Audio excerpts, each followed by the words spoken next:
තුනුරුවන් අභියස සුපහන් සිත් බිහි කරන මේ උතුම් නිකිලි පුරපසළොස්වක පෝදා සියත රූපවාහිනියේ අමාවැස්ස සජීව විකාශය හිඹුටාන ශ්‍රී අභිනවාරාම පින්බිමේදී අලුයම් කාලයේ සිට ඔබේ සිත් නිවා පහන් කරමින් ගෙනෙන්නේ දම්සභා මණ්ඩපය ආරම්භ වන පුණ්‍යවන්ත වේලාව ඇවිත් වන්දනීය පූජනීය මහ සංඝරුවන ජේෂ්ඨ කතිකාචාර්ය අත්තනායකම් හේරත් මහතාණන් ඊටම ගෞරවයෙන් දම්සභා මණ්ඩපයට ආරාධනා කොට මහ සංඝරුවන වැඩ හිඳිනවා අසුන්ගෙන සිටිනවා අත්තනායකම් හේරත් වියතාණන් අපි අම්මා තාත්තා කියන දෙදෙනා කෙරෙහි තියෙන අප්‍රමාණ ස්නේහය ලෝතුරා බුදුරජාණන් වහන්සේ මාතෘත්වය පීතෘත්වය උදෙසා ලබා දුන්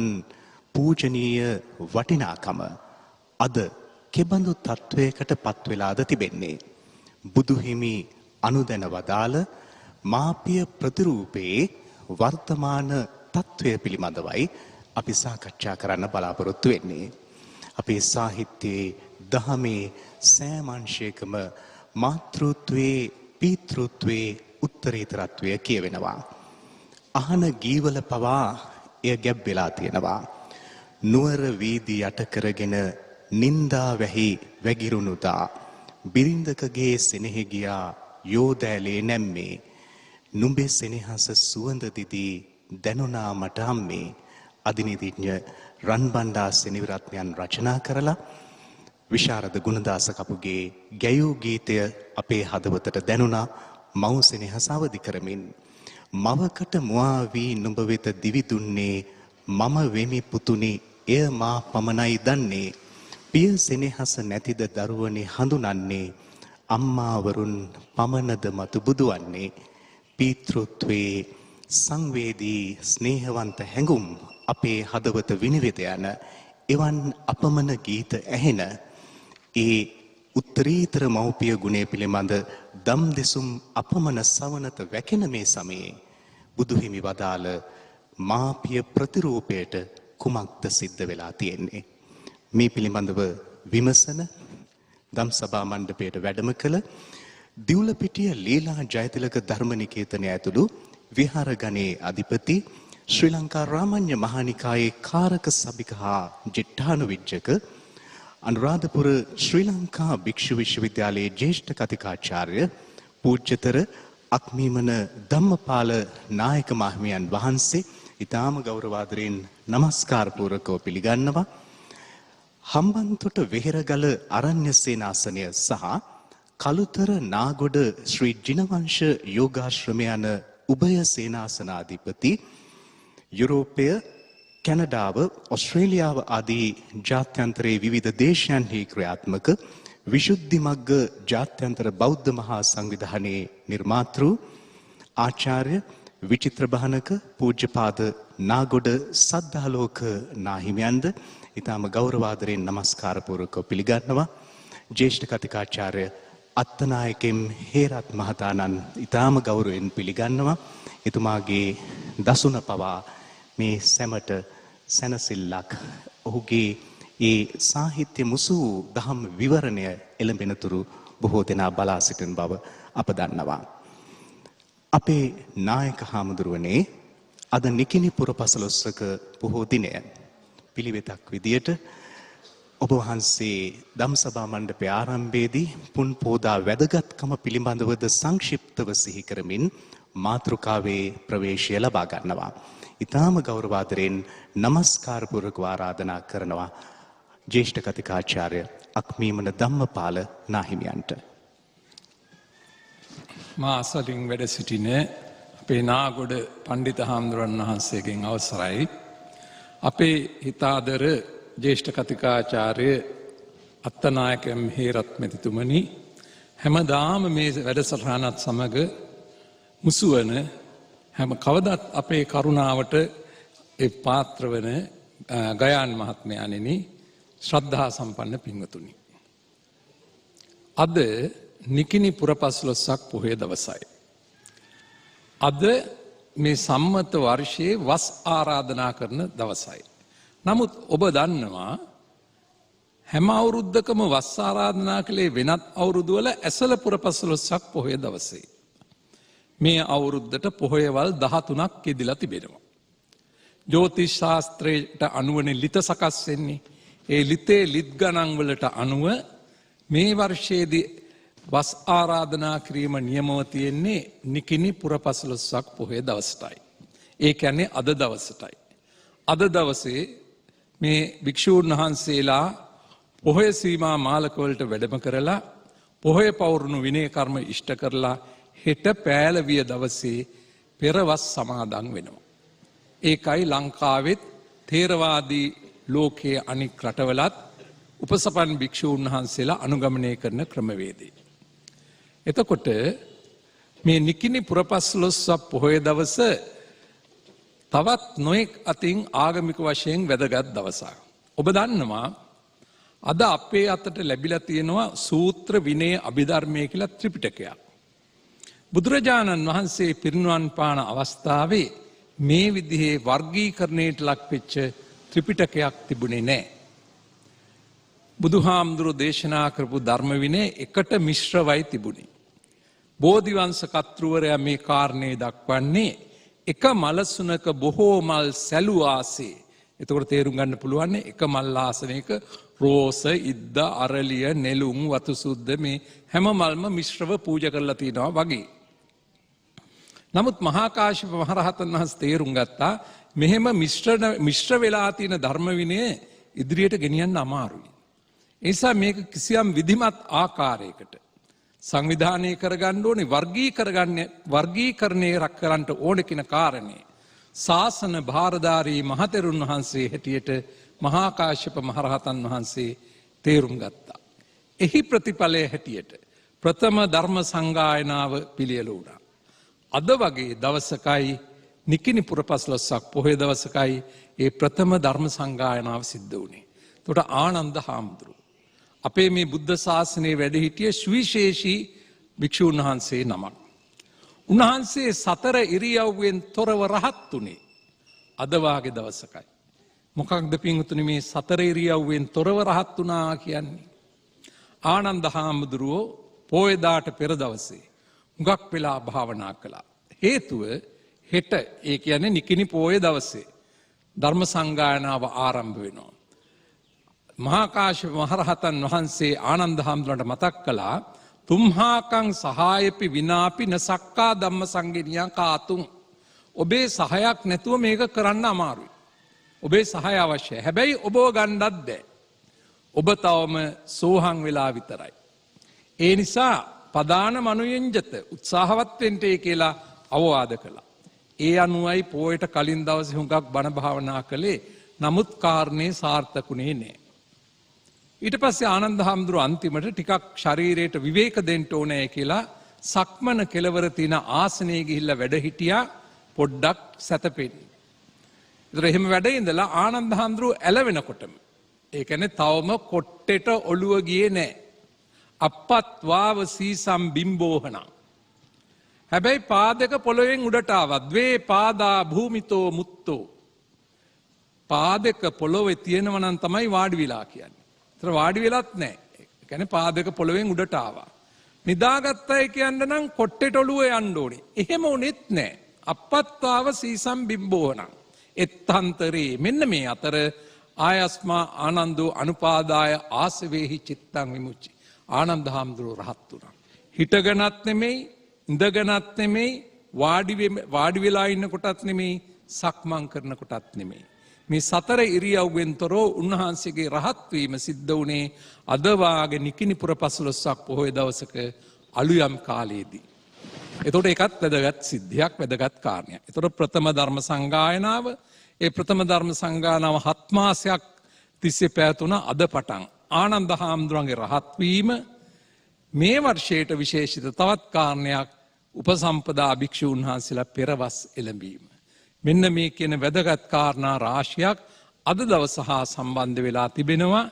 ඒ වැදගත් දවසේ ඔබ හැමදෙනාම මේ උදාර ධර්ම සාකච්ඡාවට සහභාගී වෙන්න. අපේ නායක හාමුදුරුවනේ මාතෘත්වය සහ පීතෘත්වය පිළිබඳ බුදුහිමි අනුදැන වදාළ ඒ උතුම් ප්‍රතිරූපේ වර්තමාන පිළිබිඹුව පිළිබඳව අපේ සාකච්ඡාව ඔබ වහන්සේගේ ප්‍රවේශයෙන්ම ආරම්භ කිරීමයි අපේ අපේක්ෂාව. බුදුරජාණන් වහන්සේ ඔබ කවුරුත් දන්නවා සිද්ධාර්ථ කුමාරයා හැටියට මේ ලෝකේ උත්පත්තිය ලැබුවා. මහාමායා දේවිය එතුමාගේ මෑණියන්. සුද්ධෝදන රජ්ජුරුවෝ එතුමාගේ පියාණන්. එතකොට මේ මහාමායා දේවියත් ලේසි පහසු කාන්තාවක් නෙවෙයි. අසංඛ්‍ය කල්පලක්ෂ ගානක් බුද්ධ මාතාවක් වීම සඳහා පෙරම් පුරපු තැනැත්තියක්. එහෙම පෙරම් පුරාගෙන ආපු මහාමායා දේවියගේ කුසේ මේ පින්වත් කුමාරයා උපදිනවා නැත්නම් පිළිසිඳ ගන්නවා. පිළිසිඳගෙන හරියටම දසමාසයක් මව් කුසේ වර්ධනය වුණා.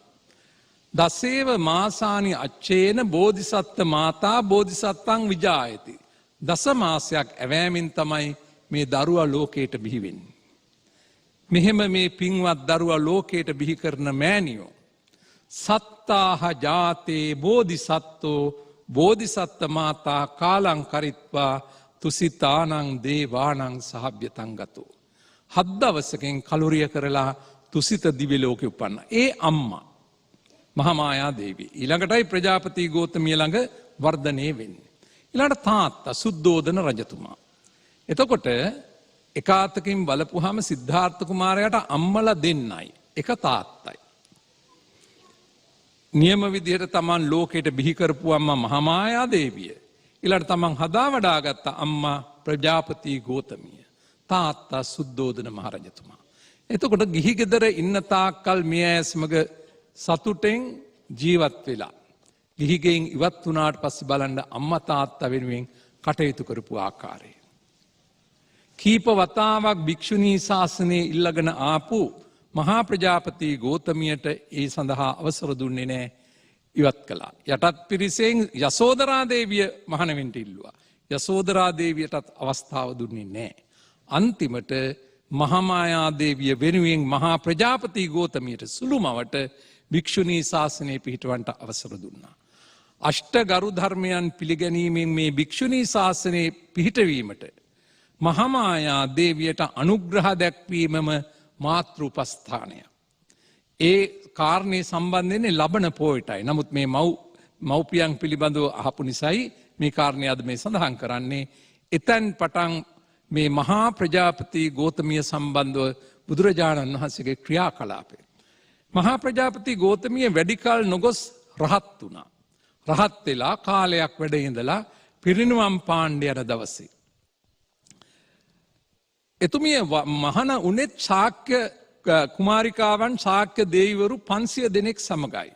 එතුමිය ඇවිල්ලා කියනවා බුදුහාමුදුරන්ට මයං සභාව නික්ඛන්තා ගරාපිච භවාපිච සහායේව ගමිස්සාම නිබ්බානපුර මුත්තමං. අපි එකටමයි ගෙදරින් ඇවිල්ලා මහණ උනේ. අපි 500 දෙනා එකටමයි රහත් උනේ. ඒ නිසා අපි 500 දෙනා එකටම පිරිනිවන් පාමු. මේ පිරිනිවන් පාණ්ඩ යන්න බුදුහාමුදුරන්ගේ අවසර ඉල්ලන්න එන වෙලාව. ඇයිලා බුදුරජාණන් වහන්සේගෙන් අවසර ඉල්ලුවා පිරිනිවන් පෑම සඳහා. එතනදී මහා ප්‍රජාපතියට කියනවා බුදුරජාණන් වහන්සේ අම්මගේ ගුණේ මතු කළ පෙන්වන්න. විශේෂයෙන් මේ කාන්තාවන්ගේ ගුණේ මතු කළ පෙන්වන්න. තීනං ධම්මාභි සමයේ යේ බාලා විමතින් ගතා. තේසන් දිට්ටි පහනත්තං ඉද්දින් දස්සේහි ගෝතමි. මේ ලෝකේ මේ සමාජයේ සමහර මිනිස්සු හිතාගෙන ඉන්නවා ස්ත්‍රීන් කියන්නේ බොහොම ලදබලඳ ඒ තරම් බුද්ධියක් දැනුමක් නැති පිරිසක් කියලා. මේ මතවාදයේ මේ සමාජයේ තියෙන මේ මතවාදය දුරු කරන්න මහා ප්‍රජාපති ගෝතමිය ඔබ දැන් ඉර්ධි ප්‍රාතිහාර්ය පාණ්ඩේ කියලා ඉර්ධි ප්‍රාතිහාර්ය දක්වන්න මහා ප්‍රජාපතියට අවසර දුන්නා. එතනදී මහා ප්‍රජාපති ගෝතමිය අඩු 3 කෙලක් ඉර්ධි ප්‍රාතිහාර්ය පෑවා කියන කතාව ගෝතමී අපදානි සඳහන් වෙනවා. එකක් ගැන කිව්වොත් යුගන්දරං මහා සේලං මේරු මන්දාර දද්දබෝ සාසේ පරිව සබ්බානී ඒකනග්ගාහි මුට්ටිනා. යුගන්දර පර්වතේ මහා ශෛල පර්වතේ මහා මේරු පර්වතේ මේ දද්දබ පර්වතේ කියන මේ මහා පර්වත 4 අබෑට 4ක් වාගේ අල්ලට අරන් පෙන්නවා. සාසේ පරිව සබ්බානී ඒකනග්ගාහි මුට්ටිනා. මෙහෙම ප්‍රාතිහාර්ය දක්වලා අන්තිමට හරි අපූර්ව කතාවක් මහා ප්‍රජාපතිය බුදුරජාණන් වහන්සේ ඉදිරියේ ප්‍රකාශ කළා. ස්වාමීනි, තමුන්නාන්සේ කිරිදීල හදාපු අම්ම මං බව ඇත්ත. හැබැයි තයාහං සංච මත්තන්තන් ධම්ම කීරං හිපායිනන් තමුන්නාන්ස විසින් මට පෙව්වේ මං පෙව්වවාගේ කිරක් නෙමේ. ධර්මයේ නැමැති අමෘත කිර තමුන්නාසි මට පෙව්ව. ඒ නිසා තමයි මට සසර සාගරයෙන් එගොඩ වෙන්ට ලැබුණේ. එතකොට ඔය කතාව හරී ලස්සනට දිගට තව දිගෑරෙනවා අපදාන සූත්‍රයේ මහා අපදානයේ එක කියන්න ගියොත් පැය දෙක මේකටම ඉවර වෙයි. ඒ නිසා මම මේක මෙතනින් නවත්තනවා. ඒ අම්මා සුළුමාට සලකපු හැටි. තමන් ලෝකයට ජනිත කරපු දායාද කරපු මව වෙනුවෙන් තමයි 3 මාසයක් විජම්බන අභිධර්මයේ දේශනා පැවැත්වුවේ තුසිත දිව්‍ය ලෝකයට වැඩමවලා. ඒ වගේම සුද්ධෝදන මහරජතුමා සිවුරු නොපලං රහතන් වහන්සේ නමක් හැටියටයි එතුමා මේ ලෝකයෙන් ඉවත් වුණේ. ඒ කියන්නේ ඇත්තටම කියනවා නම් එතුමා පිරිනුවම් පෑවා. සිවුරු පැලඳපු නැති මහාන නොවිච්ච ගිහි රහතන් වහන්සේ නමක් හැටියටයි සුද්ධෝදන මහරජතුමා පිරිනුවම් පෑවේ. ඒ දක්වා සුද්ධෝදන මහරජතුමාගේ ආධ්‍යාත්මිකයේ දියුණු කරන්න ක්‍රියා කළා ලෞතුරා බුදුරජාණන් වහන්සේ. මේ දෙමව්පියන්ට සැලකීම පිළිබඳව පරම ආදර්ශයයි. ඊට උන්වහන්සේ භික්ෂූන් වහන්සේලාටත් නීතියෙන් අවසර දී වදාලා මහණෙනි, ඔබේ අම්මා තාත්තා අසරණ වෙලා ඉන්නවනම් කෑම බීම ඇඳුම් පැළඳුම් වස්ත්‍රාදියකින් අඩුවක් ඇතුව ඉන්නවනම් පිණ්ඩපාතේ ගිහිල්ලා පිණ්ඩපාතේ කරගෙන අම්මා තාත්තට සලකන්න. ඔබට ලැබෙන වස්ත්‍රයක් අම්මා තාත්තට ගිහින් දෙන්න. එක හාමුදුරු නමක් මේ වැඩේ කළා. එක හාමුදුරු නමක් උන්වහන්සේ විතරයි පවුලේ. උන්වහන්සේ මහණ වුණා, දෙමව්පිය අසරණ වුණා. කසුකුසුවක් ආවා. අහවල් හාමුදුරුවෝ පිණ්ඩපාත කරගෙන පන්සලට නමයි නෙමෙයි එන්නේ ගෙදර යන්නේ. රෙදි කෑල්ලක් පූජාවක් ලැබුණොත් ඒක අරගෙනත් යන්නේ ගෙදරටයි. බුදුහාමුදුරුවෝ කාරණේ හොඳට දන්නවා. ඒත් මහා සංඝයා රැස් කළා. හාමුදුරුවන්ව ගෙන්නුවා. මහණ හැබෑද මේ කියන වචනේ? ඔබ පිණ්ඩපාත කරගෙන ගෙදර යනවා කියන්නේ? මේ විදිහට ඔබ වැඩ කරනවා කියන්නේ ස්වාමිනී හැබෑවයි. ඒ හාමුදුරුවෝ කාරණේ පැහැදිලි කරා. බුදුරජාණන් වහන්සේ 3 යලක් සාදුකාර දුන්නා. මෙන්න මේ විදිහට තමයි දෙමව්පියන් වෙනුවෙන් හාමුදුරුවෝ උනත් ක්‍රියා කළ යුත්තේ. එතකොට බුදුදහමේ තියෙන පරම ආදර්ශය තමයි දෙමව්පියන්ට සැලකීම, දෙමව්පියන් උසස් තැන තැබීම, දෙමව්පියන්ගේ කාර්ය කටයුතු වලදී දරුවන් හැටියට තමන්ගෙන් ඉෂ්ට යුතු භූමිකාව ඉෂ්ට කිරීම. හැබැයි එතනදී දරුවන්ගෙන් විතරක් නෙමෙයි දෙමව්පියන්ගේ පැත්ත ගැනත් බලන්න ඕනේ. ඒ දෙමව්පියොත් දරුවන්ගෙන් සැලකිලි ලබන්න පුළුවන් විදිහට තමන්ගේ ජීවිතය ගෙනියන්න ඕනේ. ගුණධර්ම ඇතුව සදාචාර සම්පන්න වේ දෙමව්පියෝ ක්‍රියා කළොත් තමයි, කටයුතු කළොත් තමයි දරුවන්ගේ හදවතේ අර අදහස, ඒ ආදරේ, කරුණාව, ගෞරවය ජනිත වෙන්නේ. ඒ ආදරේ, කරුණා, විශේෂයෙන්ම ගෞරවය දරුවන්ගේ හදවතේ ජනිත වන ආකාරයට ක්‍රියාත්මක වෙන්න දෙමව්පියෝ දැනගන්න ඕනේ. දෙන්න දෙමහල්ලෝ රණ්ඩු වෙනවා නම් මේ අය විවිධ අයථා සම්බන්ධකම් වලට යොමු වෙලා ඉන්නවා නම් චූටි කාලේ නම් ළමයි මේවා දන්නේ නැහැ. නමුත් ළමයි අවුරුදු 8 10 12 වෙනකොට මේවා දැනගන්නවා නේද? ඉස්සර වගේ නෙමෙයි දැන් ළමයි ඉක්මනට තේරුම් ගන්නවා. ඉස්සර ළමයි නම් අවුරුදු 14න් 15න් තේරුම් ගන්න එක දැන් ළමයි 7 8 9 වෙනකොට තේරුම් ගනි. අත්තනායක මහත්මයා හොඳට මේවා ඉදිරියට විස්තර කරලා කියයි. ඒ නිසා දෙමව්පිය දැනගන්න ඕනේ සදාචාර සම්පන්න ජීවිතයක් ගත කරන්න දරුවන්ටත් ආදර්ශයක් වෙන හැටියට තමන්ගේ ජීවිතය ගෙනියන්න. බුදුදහමෙන් අපට ලැබෙන පරම ආදර්ශයත් ඒකයි. ඒ වගේම බෞද්ධ සමාජයක් හැටියට අප විසින් අනුගමනය කළ යුතු ක්‍රමවේදයත් ඒකයි. ලෞතර බුදුරජාණන් වහන්සේ අනුදැන වදාළ ඒ පූජනීය ගුණාංග සහිත දෙමාපියන් වර්තමාන සමාජයේ කොතරම් සිටිනවාද? ඒ ගුණාංග Tamanගේ මාතෘත්වයට පීතෘත්වයට එකතු කර ගැනීමට කෙතරම් විදිහක උද්‍යෝගයක්ද වර්තමානයේ තියෙන්නේ? සිදුවෙන ඇතැම් දේ දිහා බැලුවම අපි මේ බෞද්ධ සමාජයේ මව් පියවරුන්ගේ උතුම් ගුණාංග සමුදායට සිදුවුනේ කුමක්ද කියලා විමසන තැනට අපිපත් වෙනවා. නාගොඩ සද්දාලෝක අපේ හාමුදුරනේ දරුවෙකු වැදූ පමණින් අම්මා කෙනෙක් කියලා කියන්න පුළුවන්ද? මෙහෙම අහනවා. මවක් තුල පියෙක් තුල සැබවින්ම තිබිය යුතු උතුම් ගුණාංග සමුදාය පිළිබඳව අපි පැහැදිලි කිරීමක් කරමු. තෙරුවන් සරණයි හැම දෙනාටම. මාසල මූලාසනයේ වැඩ ඉඳින අතිගෞරවාර්හ අක්මීමන නායක මාහිමියන් වහන්සේ, ජ්‍යෙෂ්ඨ කතිකාචාර්ය අපේ හේරත් මැතිතුමනි, චින්තක මහත්මයාණෙනි, සත්පුරුෂ පින්වත්නි, ඊ타මත්ම වටිනා අග්‍රගන්නේ ධර්ම සංකතනයක් ආරම්භ වුණේ නායක මාහිමිපාණන් වහන්සේ ඊ타මත්ම විස්තර සහිතව ආරම්භය සිද්ධ කළා. බ්‍රහ්මාති මාතා පිතරෝ පුබ්බාචරියාති බුච්චරේ ආහු නෙය්‍යාච පුත්තානං පජාය අනුකම්පකා. ලෞතර තථාගත බුදුරජාණන් වහන්සේ මහා කරුණාවෙන් මුළු මහත් ලෝකයටම දේශනා කරපු ධර්මෙහි සෑම ජින වචනයක් බුද්ධ වචනයක් පාසාම ඔබ අප හැම දෙනාටම මෙලව අර්ථය, පරලෝ අර්ථය සහ පරමාර්ථය පිණිසයි මේ ධර්මයේ අනුශාසනාකට වදාළේ. අද මේ ධර්ම සංකතනයට මූලාශ්‍ර වෙච්ච වටිනා මූල කාරණය පිළිබඳව කතා කරනකොට මේ මව්පියන්ගේ ගුණය බුද්ධ වචනයෙන්ම සූත්‍ර ගණනාවක සඳහන් කරලා තියෙන අතර සුප්පතිකාර සූත්‍ර ආදී දේශනාවල කෙටියෙන් සලකා ගන්නව නම් බ්‍රහ්මාති මාතා පිතරෝ පුබ්බාචරියාති බුච්චරේ අනාදී බොහොම ජනප්‍රිය ගාථා රත්නයක්. මේ මව්පියන් තුල තියෙන ගුණාංග පිළිබඳවයි අපේ නිවේදකතුමන් විමසුවේ.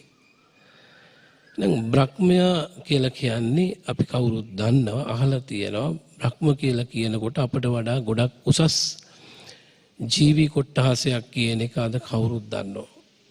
මනුෂ්‍ය, දිව්‍ය, බ්‍රහ්ම. දැන් බ්‍රහ්මයා සන්තකව තියෙන විශේෂ ගුණධර්ම හතරක්. මෙත්තා, කරුණා, මුදිතා, උපේක්ඛා කියන මෙන්න මේ ගුණධර්ම හතර පෙන්වත්නේ. ලෝකේ සත්වයා කෙරෙන් මෙන්න මේ ගුණධර්ම හතරෙන් සංග්‍රහ දක්වන බ්‍රහ්මයා විසින් මෛත්‍රිය, කරුණාව, මුදිතාව සහ උපේක්ෂාව. මේ බ්‍රහ්මයා සන්තකව තියෙන ගුණ සමූහය මව්පියන් තුල තියෙන බවයි මේ ගාථාවේ අදහස. බ්‍රහ්මාති මාතා පිතරෝ. අම්මයි තාත්තයි තුල මෙන්න මේ ගුණධර්ම හතර තියෙනවා. කවුරු කෙරෙන්ද? තමාගේ දරුවන් කෙරෙන්. අන් දරුවන් කෙරෙන් නෙමෙයි. තමාගේ දරුවන් කෙරෙන්. මෛත්‍රිය කියන වචනේ අර්ථ ගොඩක් තිබුණත් සරලව දැනගන්නට හිතවත්කම, සැප කැමැති බව. කරුණාව, දුකට විපතට පත් වෙන වෙලාවේදී ඇතිවන අනුකම්පාව, හිත උණු වෙන බව, මැදිහත් බව නේ. එතකොට දැන් මේ දරුවෙකුගේ ජීවිතයේ උපත සිදුවීමටත් පෙර ආතුව ප්‍රතිසන්දිගත මොහොතේ පටන්, මව් කුසේ පිළිසිඳි මොහොතේ පටන් මව්ගේ ස්නේහය, සෙනෙහස, මව් ගුණය මොනතරම්ද, පියාගේ සෙනෙහස මොනතරම්ද කියන එක මව්පියන් වෙලාම බලන්නට තියෙන ප්‍රායෝගික කාරණයක්. නමුත් බුදුරජාණන් වහන්සේ බණ පොත අතරින් අපට පෙන්වලා දීලා තියෙනවා මේ මව්පිය ගුණය. එනිසායි මාතුපිතු ගුණෝ අනන්තෝ, මේ ලෝකයේ අනන්ත ගුණ පින්වත්නි බුදුරජාණන් වහන්සේගේ ගුණය, ධර්ම රත්නයේ ගුණය, සංඝ රත්නයේ ගුණය බුදුරජාණන් වහන්සේ පෙන්වලා එතනටම එකතු කරලා තියෙන තව ගුණයක් තමයි මේ මව්පියන්ගේ ගුණය. ඒ නිසා මේ මව්පියන්ගේ ගුණ සම්පත්තිය මව්පියන් තුල හෘදසංතානයේ ඒ ගුණය කැවිලා පවතින තාක් මව් ගුණය, පිය ගුණය පවතිනවා. අම්මා කෙනෙක්ගේ ගුණය දෙස බැලුවාම බලන්න මෛත්‍රිය කොයිතරම්ද කියලා. දරුවා පිළිසිඳි මොහොතේ පටන් මේ දරුවා මාසය 2-3 ආදී වශයෙන් 10 මාසයකට මෙහා පැත්තේ දැන් නායක මාහිමියන් වහන්සේ මතක් කළානේ. බෝසත් උත්තමයන් වහන්සේ නමක් පමණයි දසමාසයක් මව්කුසේ වැඩ ඉන්නේ බද්ධ පරියන්කෙන්. සාමාන්‍ය මනුස්ස දරුවෙක්, මනුස්ස මව්කුසක සාමාන්‍ය දරුවෙක් මාස 9කින් මෙහා පැත්තේ උපදිනවා. මෙලොව බිහි වෙනවා. ඒ දරුවා කෙරෙන් ඒ දරුවා මව්කුසේ පිළිසිඳි මොහොතේ පටන් අම්මා කෙනෙක්ගේ ඇවතුම් පැවතුම් කොහොමද කියන එක අපේ සාහිත්‍යදර ජ්‍යෙෂ්ඨ කතිකාරීතුමන් හේරත් මැතිතුමා මනාවට පැහැදිලි කළයි. ඒ නිසා ඒ දරුවා පිළිබඳව කල්පනා කරමින් ගමනක් බිමනක් යන්නේ බොහොම පරිස්සමෙන්. කන්දක් නැග්ගත් පහලකට බැස්සත් ආහාර අනුභව කළත් ඌෂ්ණ දෙයක් අනුභව කරන්නේ සැර දෙයක් අනුභව කරන්නේ බලන්න ආහාර ප්‍රත්‍ය ආදී වශයෙන් ඒ ඇවතුම් පැවතුම් යාම් ඒම් ආදී සියල්ලම අර කුස දරුවා වෙනුවෙන් කල්පනා කරලා කටයුතු කරන්නේ. ඉතින් බලන්න ඒතර 10 මාසයකට ආසන්න කාලයක් දරුවා සුවසේ සැපසේ ජීවත් වේවා කියන මෛත්‍රිය ඇති කරගන්න. ඒක අවස්ථාවක අපට මතකයි. ඒක දොස්තර මහත්තයෙක් අපිට මුණ ගැහිච්ච වෙලාවේදී මතක් කළා ස්වාමීනි ඒක අම්මා කෙනෙක් දරුවෙකු ප්‍රසූත කරන්න ගිහින් බොහෝම අසාධ්‍ය තත්වයකටපත් වුණා. අවදානම් තත්වයක හිටියේ කොහොමත් අම්මගෙන් විමසලා තියෙනවා අම්මේ දරුවා ගැන හිතන්නද අම්මා ගැන හිතන්නද පළමුව අම්මා කියලා තියෙනවා දොස්තර මහත්තයෝ මගේ ජීවිතය ගැන නොසිතන්න දරුවාගේ ජීවිතය ගැන බලන්න. ඒ කියන්නේ බලන්න මූණවත් දැකපු නැති දරුවාගේ ජීවිතය ආරක්ෂා කරගන්න මව් පෙළඹෙන හැටි. තමන්ගේ ජීවිතය දීලා ජීවිතේ දීලා හරි දරුවා රකින්න ආරක්ෂා කරගන්න මේ අම්මා පෙළඹිච්ච හැටි. ඉතින් ඒ වූ සමාජයක තමයි බුදුරජාණන් වහන්සේගේ මේ වටිනා ගාම්භීර ධර්මයේ තුලින් මව්පිය ගුණ මතු කරලා දෙන්නේ පින්වත්නි. ඒ නිසා ඒ දරුවා කෙරේ මෛත්‍රිය, කරුණාව, මුදිතාව, උපේක්ෂාව මව් තුල මව් ගුණයක් වශයෙන් ජනනය වෙනවා. ඒ සැබෑ වූ මව් කෙනෙක්. ඒ නිසා අපේ ගයන් මහත්මයා ඇහුවා වගේ මෙලවට බිහි කළ පමණින් මව් ගුණ පිහිටන්නේ නැහැ. දැඩි කළ පමණින් පිය ගුණ පිහිටන්නේ නැහැ. ඔන්න ඔය කියන මෙත්තා, කරුණා, මුදිතා, උපේක්ෂා කියන ගුණ මව්පියන් තුල තියෙන්නට ඕනි. ඒ ගුණ වලින් පෝෂණය වෙච්ච හිතකින් සහ කාය කර්ම, වචී කර්ම, මනෝ කර්ම පවත්වන මව්පියන් කෙරෙන් දරුවෝ දකිනවා ඒ ආදර්ශය. ඒ දරුවා බිහි වුණායින් පස්සෙත් දැන් අපි ගුඩ වෙලාවට හිතන්නේ දරුවා මෙලවට බිහි වුණායින් පස්සේ තමයි මේ අධ්‍යාසය ගන්න කියලා. එහෙම නෙවෙයි.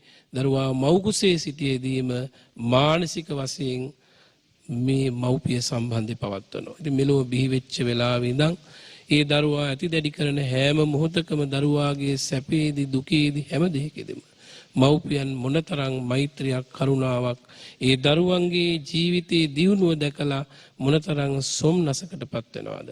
ඒ වගේ මේ ජීවිතවල සැපේ අර්ථය දැකලා මධ්‍ය තමන්ට බැලුවත් නැතත් දරුවන්ගෙන් මව්පියෝ බලාපොරොත්තු වන්නේ ඒ කිසිම භෞතික වස්තුවක් නෙවෙයි දරුවන්ගේ සැපයමයි. අවුරුදු 50ක් 60ක් වුණත් තමන්ගේ දරුවා විදියටමයි දෙමව්පියෝ දකින්නේ ජීවත් වෙන්නවන. ඒ නිසා එවැනි උත්තරීතර ගුණ සමුදායක් මව්පියන් තුල පවතින සමාජයක අපට මේ බුදු වදන කොයිතරම් දුරට අපේ ජීවිතවලට වටිනවද කියන අර්ථය මේ ධර්ම සංකතනය තුලින් ජීවිතවලට උද්ග්‍රහණය කරගෙන හැම දිනාටම මව්පියන්ගේ ගුණය සැබෑවටම අර්ථ දක්වන්නට දරුවන්ගේ ලෝකයට වාසනාව ලැබේවා කියලා අපි ප්‍රාර්ථනා කරනවා. එහෙමයි අපේ හාමුදුරනේ. ජ්‍යෙෂ්ඨ කතිකාචාර්ය අත්තනායකම් හේරත් මහතාණෙනි, දරුවෙක් මොන විපතක වැටුණත් ඇතැම් විට දරුවෙක් අතින් මොන වැරැද්ද සිදු වෙලා සිපිරිගෙට නියම වුණත් මරණ දඬුවමට නියම වුණත් අම්මා හදවතේ ඇතිවන අප්‍රමාණ දාරක ස්නේහයෙන් හඬා වැටෙනවා.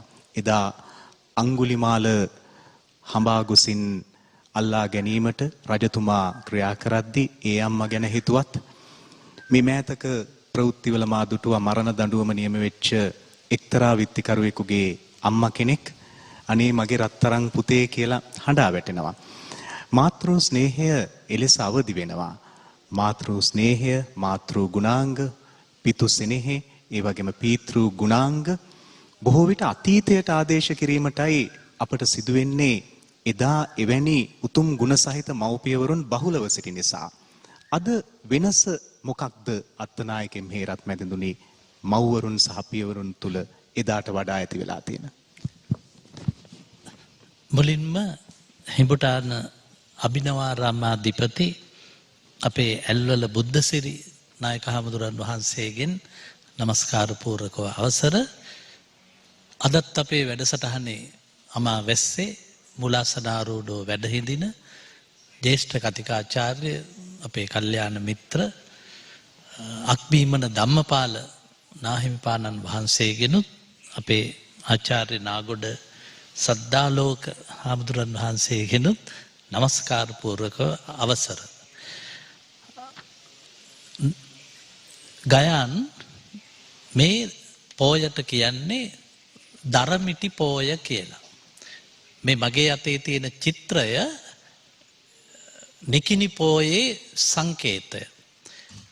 මේ නිකිනි පෝයට දරමිටි පෝය කියලා කියන්නේ ගයන් මිහිඳු හාමුදුරුවන් සංඝමිත්තාවන් අපේ රටට ශ්‍රීමා බෝධීන් වහන්සේ වැඩම කළාට පස්සේ කුල 18ක් ගෙනාවා.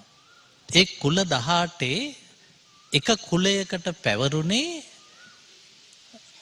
ශ්‍රීමා බෝධීන් වහන්සේ ළඟට අලි ඇතුන් කැලෙන් ආවොත් ඒ අය පන්නා දමන කටයුත්ත පැවරුනේ ඒ කුලයේ අම්මාවරුන්ට. මේ චිත්‍රය ඇඳලා එව්වේ නිකිනි සාක්‍යා දීරානන්ද විද්‍යාලයේ මහනුවර ඉංග්‍රීසි මාධ්‍යයේ 6 වසර දැරියක්. ඇඳලා තියෙනවා මේ චිත්‍රයේ ශ්‍රීමා බෝධීන් වහන්සේ. ඇඳලා තියෙන්නේ අද තියෙන විදියට නෙමෙයි. බෝධීන් වහන්සේ ඇන්දේ බෝධීන් වහන්සේගේ තරුණ රූපයෙන්. සත්තු ඇන්දා පිළිවෙලට මේක අපේ මාතෘකාවට ගැලපෙන්නේ ගයන් අම්මලා තමයි ශ්‍රී මහ බෝධිය රැක්කේ. ගෙනාවෙත් අම්මා කෙනෙක්. සංඝමිත්තා රැක්කේ අනුරාධපුරේ අම්මාවරු. දරගෙනැල්ලා වටේට තියලා ගිනි ගහලා සත්තු එලවා දමලා. සාමාන්‍යයෙන් අද දවසේවත් ශ්‍රීමා බෝධියේ උඩට යන්න අම්මාවරුන්ට තහනම්. මොකද අම්මලට කිල්ල තියෙනවලුනේ. දැන් කිල්ලත් එක්කම තමයි සංඝමිත්තා තෙරණිය ශ්‍රීමා බෝධිය වැඩම කළේ. ඒ හින්දා අද කිල්ල තියෙනවා කියලා උඩට යන්න තහනම්. ඒක කවදා හරි අපි මීට වඩා බරපතල විදියට කතා කරයි කියලා මට හිතෙනවා. ගෙනාව අම්මාවරුන්ට තහනම් ශ්‍රී මහා බෝධිය. හැබැයි ඒ අම්මාවරු තමයි ශ්‍රී මහා බෝධියේ වටේ දර තාලා ගිනි තියලා සත්තු එලවලා රැක බලාගත්තේ. ඒක අපේ ධර්ම සාහිත්‍යයේ සිදුවෙච්ච නොවිය යුතු සිදුවීමක්. ඒ වගේම තමයි දලදා හාමුදුරුව වැඩම කළේ සංඝමිත්තා. හේමමාලි සමාවෙන්න හේමමාලි. හේමමාලිත් කාන්තාවක්. හේමමාලි පරපුරටත් උඩට යන්න තහනම් අද තියා ප්‍රාදේශීය ලේකම්වරියන්ට ඡන්දෙ දාන්න තහනම්. ඔවුන් දොට්ට දානවා ඡන්ද වෙලාවේ. පිරිමින්ට පමණයි ඡන්ද බලය තියෙන්නේ. ඒ කියන්නේ මේ සංස්ථා දෙක නොතිබුණා නම් දලදා හාමුදුරුවෝයි ශ්‍රී මහා බෝධීන් වහන්සේ අපිට බුදුදහමට ප්‍රබල ලකුණු දෙකක් අහිමි වෙනවා. අදත් ශ්‍රී මහා බෝධිය වඳින්නටත් ශ්‍රී දලදා හාමුදුරුව වඳින්නටත් යන සෙනගේ 95%ක් ඉන්නේ ගයන් කාන්තාව. මම ඉන්නේ මහනුවර අනෝරා වර්ෂාවේ තෙමි තෙමි මුළු රෑ පුරා සිරිලක අම්මාවරු තමන්ගේ කෙනෙකුම වැඩම කළ ශ්‍රී මහා බෝධීන් වහන්සේ බලන්ට පෙරහැරේ ඉන්නවා. එතන කාන්තාව 1000ක් ඉන්නකොට පිරිමි ඉන්නේ 5 දෙනයි. ඒ කියන්නේ අපේ බුදු සමය එක්ක අම්මාවරුන්ගේ සබඳතාව අපි මේවා විවිධ විදියට ගත්තා ගයන්. දැන් වෙස්සන්තර ජාතක කාව්‍යයේ තියෙනවා ලපසේ සඳ විලසේ දවසක් වෙන්නු වෙම්මා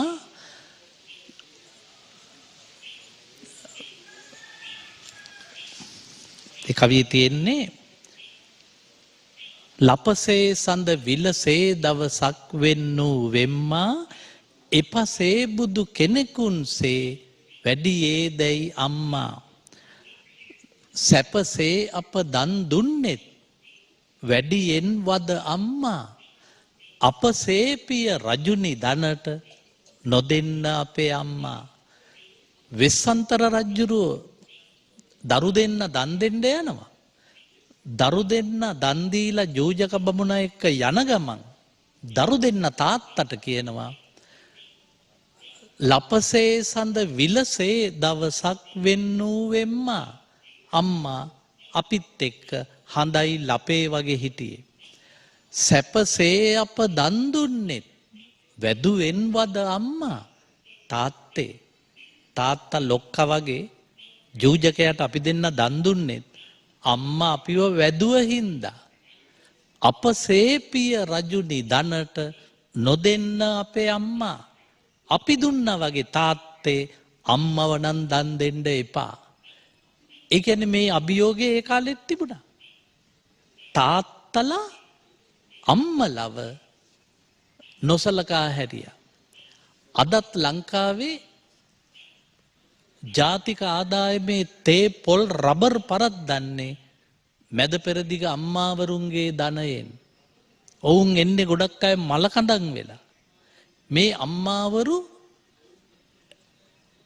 පිරිමි එක ගැමි කතාවක තියෙනවා ගැමි නෙවෙයි ළමයින්ගේ කතාවක ගයන් පොඩි ළමයෙක් හදපු කතාවක් අලියෙකුයි කූඹිච්චියෙකුයි කසාද බැන්දලු විවාහය හොඳට වුණාලු ටික දවසකින් අගහිඟ වැඩි වෙලා කූඹිච්චි ඩුබායි යවලා අලියා දැන් ඩුබායි යව්වා කූඹිච්චිව අවුරුදු 2කට පස්සේ කූඹිච්චි එනවා බබත් හම්බ වෙලා අලියා ඈත ඉඳන් බලන් ඉන්නවා අම්මා කූඹිච්චිනේ අම්මා නොපෙනුනත් පැටිය පෙනෙයිනේ කිව්වා වගේ හොඬ වැල හෙල්ලෙනවා අලියා දැනගත්තා බබා එහෙදි හම්බ වෙලා හොඳ වෙලාවට හම්බ වෙලා තියෙන අලියෙක්ම තමයි එච්චරයි කතාව මේකේ තේරුම මොකක්ද දන්නවද ලංකාවේ අලි වගේ පිරිමි කූඹි වගේ ගෑනු ඩුබායි යවනවා ඒ කියන්නේ අපේ රටේ අම්මාවරුන්ගේ ඛේදවාචකය හැමදාම තිබුණා ගයන් අද Facebook සංස්කෘතිය තමයි මුළු සමාජයම පාලනය කරන්නේ මේ Facebook සංස්කෘතිය ඒවයි නම් ගම් නොකිය මම කියන්නම් Facebook සංස්කෘතියේ තියෙනවා අම්මලට පෙම් කරන පුත්තු අනිත් පැත්තෙන් තාත්තලට පෙම් බඳින දූලා අනිත් පැත්තෙන් මාමලා සීයලා ළඟට යන මිනිබිරියෝ මෙහෙම ව්‍යාපෘති හදලා Facebook එක අපේ හාමුදුරුවනේ ඒක ලයික් වැටෙනවා කෝටි ගණන් දාලා විනාඩි 5ක් යනකොට කතාව කියන්නේ දුවෙක් ඒ දූ කෑ ගහලා කියනවා මම තාත්තා එක්ක තමයි ඊයේ රෑ හිටියේ දූ කියනවා පුතා කියනවා මං ඊයේ රෑ හිටියේ අම්මත් එක්ක අපි මෙහි සිල් ගන්නවා අපේ පසු පරම්පරාව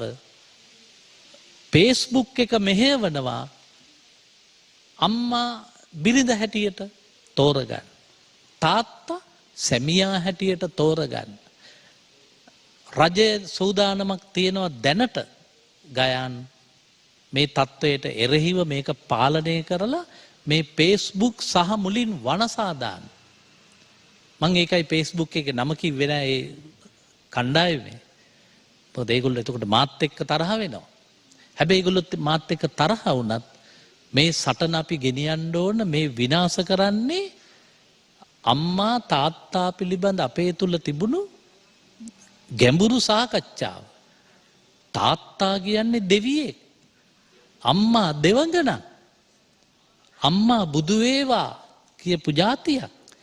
ඒක Facebook එක වනසන බව ඔබ ශිෂ්‍යත්වයේ පාස් වෙච්ච පුතාට ගෙනල්ලා දෙන ස්මාර්ට් දුරකථනේ තියෙන බව මේ අම්මලා දන්නෙත් නැහැ තාත්තා දන්නෙත් නැහැ. එක අම්මා කෙනෙක් එයා හැමදාම බැලුවේ පෝය වැඩසටහන්. දොරමණ්ඩලාව වැනි බෞද්ධ වැඩසටහන්. අමාවැස්ස වගේ බෞද්ධ වැඩසටහන්. ඒ අම්මා ටිකක් කේන්ති යන කෙනෙක්. හැබැයි අම්මා හැම පෝයකම මේ වැඩසටහන් බැලුවා. ඇගේ සැමියා ටිකක් තරහ යන කෙනෙක්. හැබැයි නිතරම බුදුබණ අපේ හාමුදුරුවන් වහන්සේලාගෙන් අහපු ඒ අම්මගේ කුස තුල ඉපදුණු දුව අම්මගේ චණ්ඩිකම අරගෙන ආවේ නැහැ. තාත්තගේ සැරපරුස බව ගෙනාවෙත් නැහැ. ඉපදුණු දුව ඉපදිලා තියෙන්නෙත් අර අම්මගේ තාත්තගෙත් නැති නිර්මල හරියට නිකිනි මාසේ ඉපදෙන මලක් වගේ. ඒ දූට ඒ සියලු ශක්තිය ලැබුණේ අම්මාගේ සීලයේ බලයෙන්. අම්මට බැරි වුණා ඇගේ තරහ යන එක නැති කරගන්න. හැබැයි අම්මගේ කුසෙන් ආපු සොඳුරු දියණිය අහන් හිටියේ බුද්ධ භාෂිත. ඒ කියන්නේ තමන්ගේ කුසයේ මහත්තයාගේ දරුණුකම සහිත දරුවෙකු උපදින එක වළක්වන්න ශ්‍රී ලංකා අම්මලාට පුළුවන්කම තිබුණා.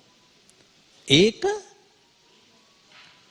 කරන්ට පුළුවන් එකම වර්ගය උනේ මේ සිංහල බෞද්ධ අපි විතරයි.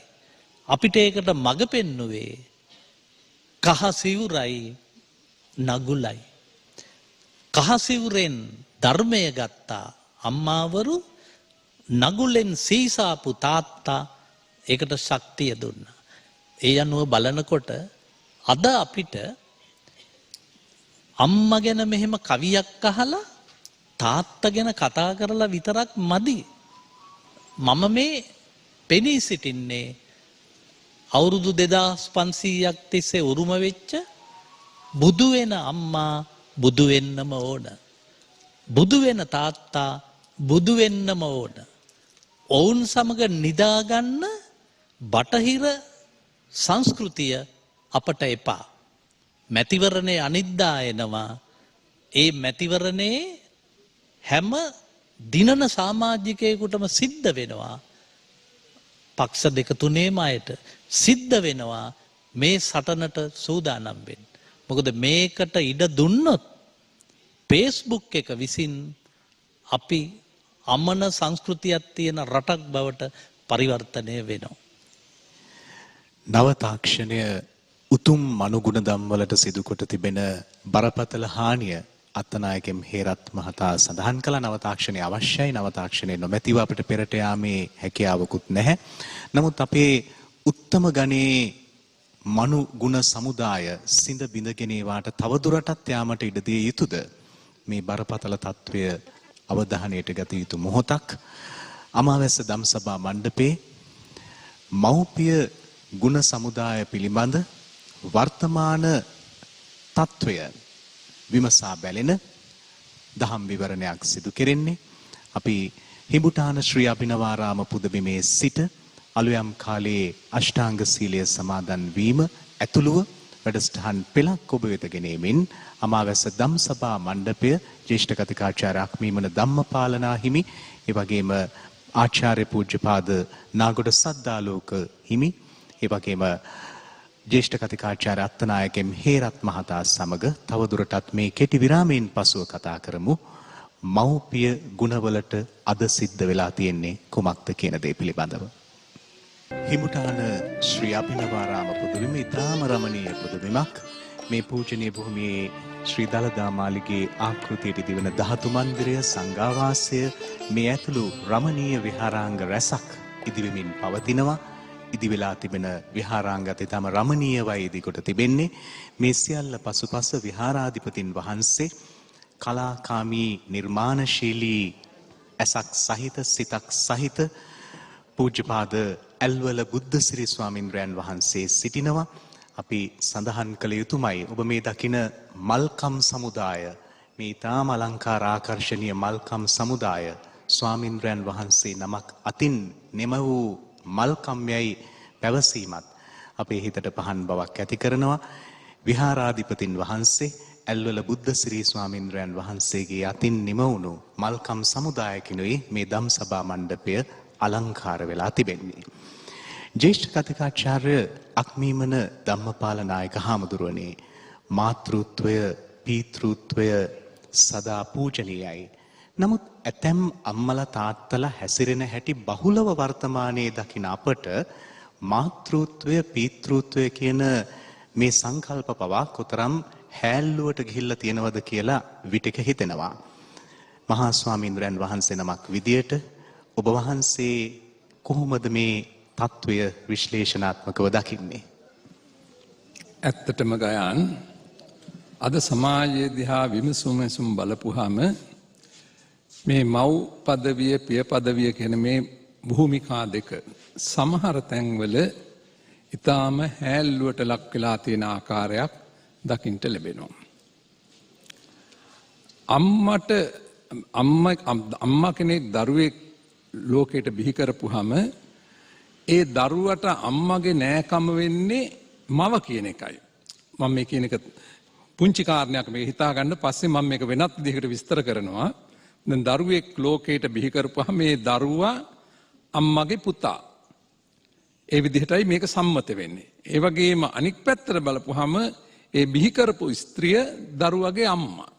නමුත් මේ නෑදෑකම වැරදි විදිහටයි අපිට පේන හැටියට මහා ප්‍රජාපති ගෝතමිය ඉදිරිපත් කරන්නේ. ඇයි එහෙම ඉදිරිපත් කරන්නේ? අපි බලමු. අහං සුගත මාතාතේ ත්වංච වීර පිතාවම. තමුන්නාන්සේ බිහි කරපු මව මං තමයි. ඒ කියන්නේ බිහි කළා කියන්නේ කුසෙන් බිහි කළා නෙමේ හදාපු අම්මා. අහං සුගත මාතාතේ. මම තමයි තමුන්නාන්සේ ලෝකයට ඉදිරිපත් කරපු අම්මා. එතකොට මහා ප්‍රජාපතිය අම්මා වෙන්න ඕනේ, බුදුහාමුදුරුවෝ පුතා වෙන්න ඕනේ. ඒකනේ විය යුතු දේ. අනික් පදයෙන් ප්‍රජාපති කියන්නේ ඊට වඩා වෙනස් අදහසක්. ත්වංච වීර පිතාමම. හැබැයි තමුන්නාන්සේ තමයි මගේ තාත්තා. දැන් අම්මා පුතාට කියනවා පුතේ උඹ තමයි මගේ තාත්තා කියලා. එතකොට මේ වැරදි නෑකමක්නේ. ඇයි මේ වැරදි නෑකමක් අපට සාමාන්‍යයෙන් පේනකොට ඉදිරිපත් කරන වැරදි නෑකමක් මෙතන සඳහන් වෙන්නේ වරදක්ද? නෑ. මේක ඊට වඩා ගැඹුරු අර්ථයකිනුයි මහා ප්‍රජාපතිය මේ නෑදෑකම පෙන්වන්නේ. හේතුව සද්ධම්ම සුඛදෝ නාත තයා ජාතම් හි ගෝතම. මාව මේ සංසාර සාගරයෙන් එගොඩ කළේ උඹ. ඒ කියන්නේ බුදුහාමුදුරන්ටයි කියන්නේ ඔබ වහන්සේ විසින් තමයි මේ සසර සාගරයෙන් මාව එගොඩ කළේ. ඒ නිසා එතනදී ඔබ මගේ තාත්තා බවට පත් වුණා. ඉතින් ඒ නිසා බලන්න එතකොට මේ සංකල්පීය වශයෙන් මාපිය දූදරු සම්බන්ධතාව කොයිතරම් ඉහළට බුදුදහම විස්තර කරලා තියෙනවද? නමුත් අපිට ඒ ගැන නෙමෙයි ගායන් වැඩියෙන් අහන්නේ වර්තමාන සමාජ තත්ත්වය ගැනයි.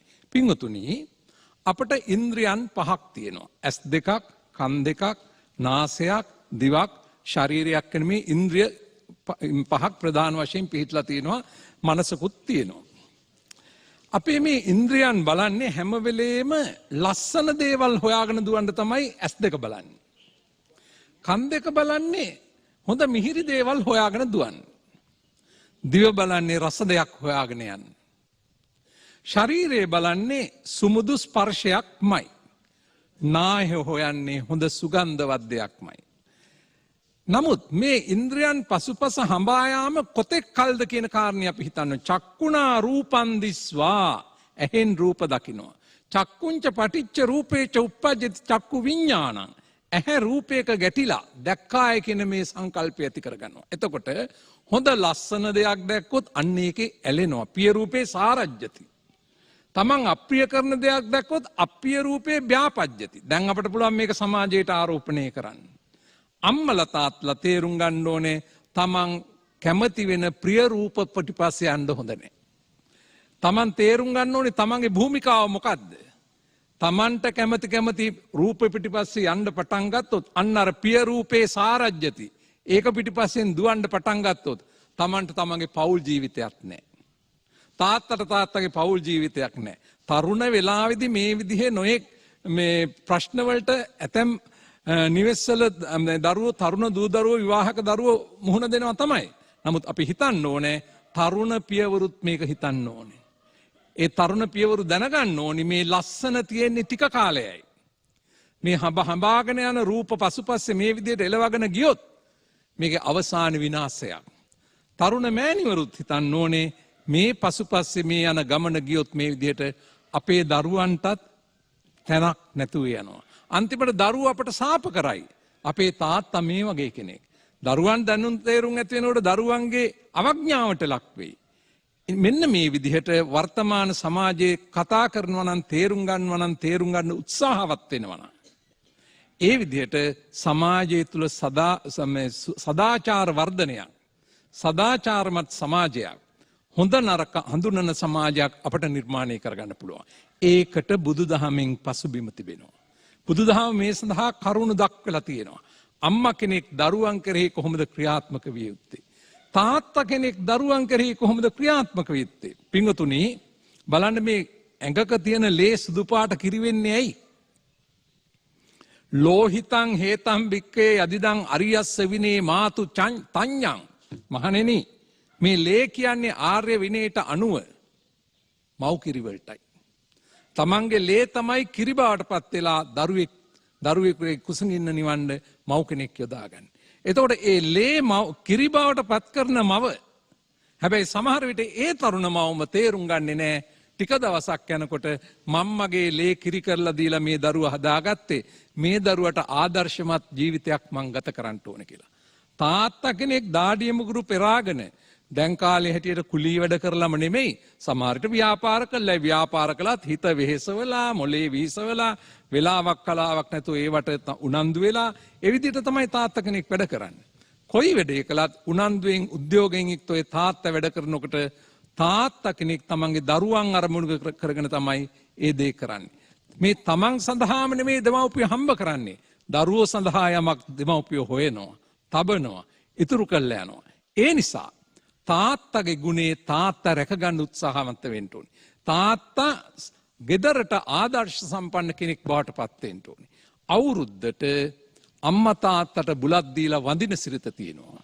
ඊළඟට අම්මා තාත්තට බුලත් අතක් දීලා වඳිනවා. එතන මේ අපේ සංස්කෘතිය.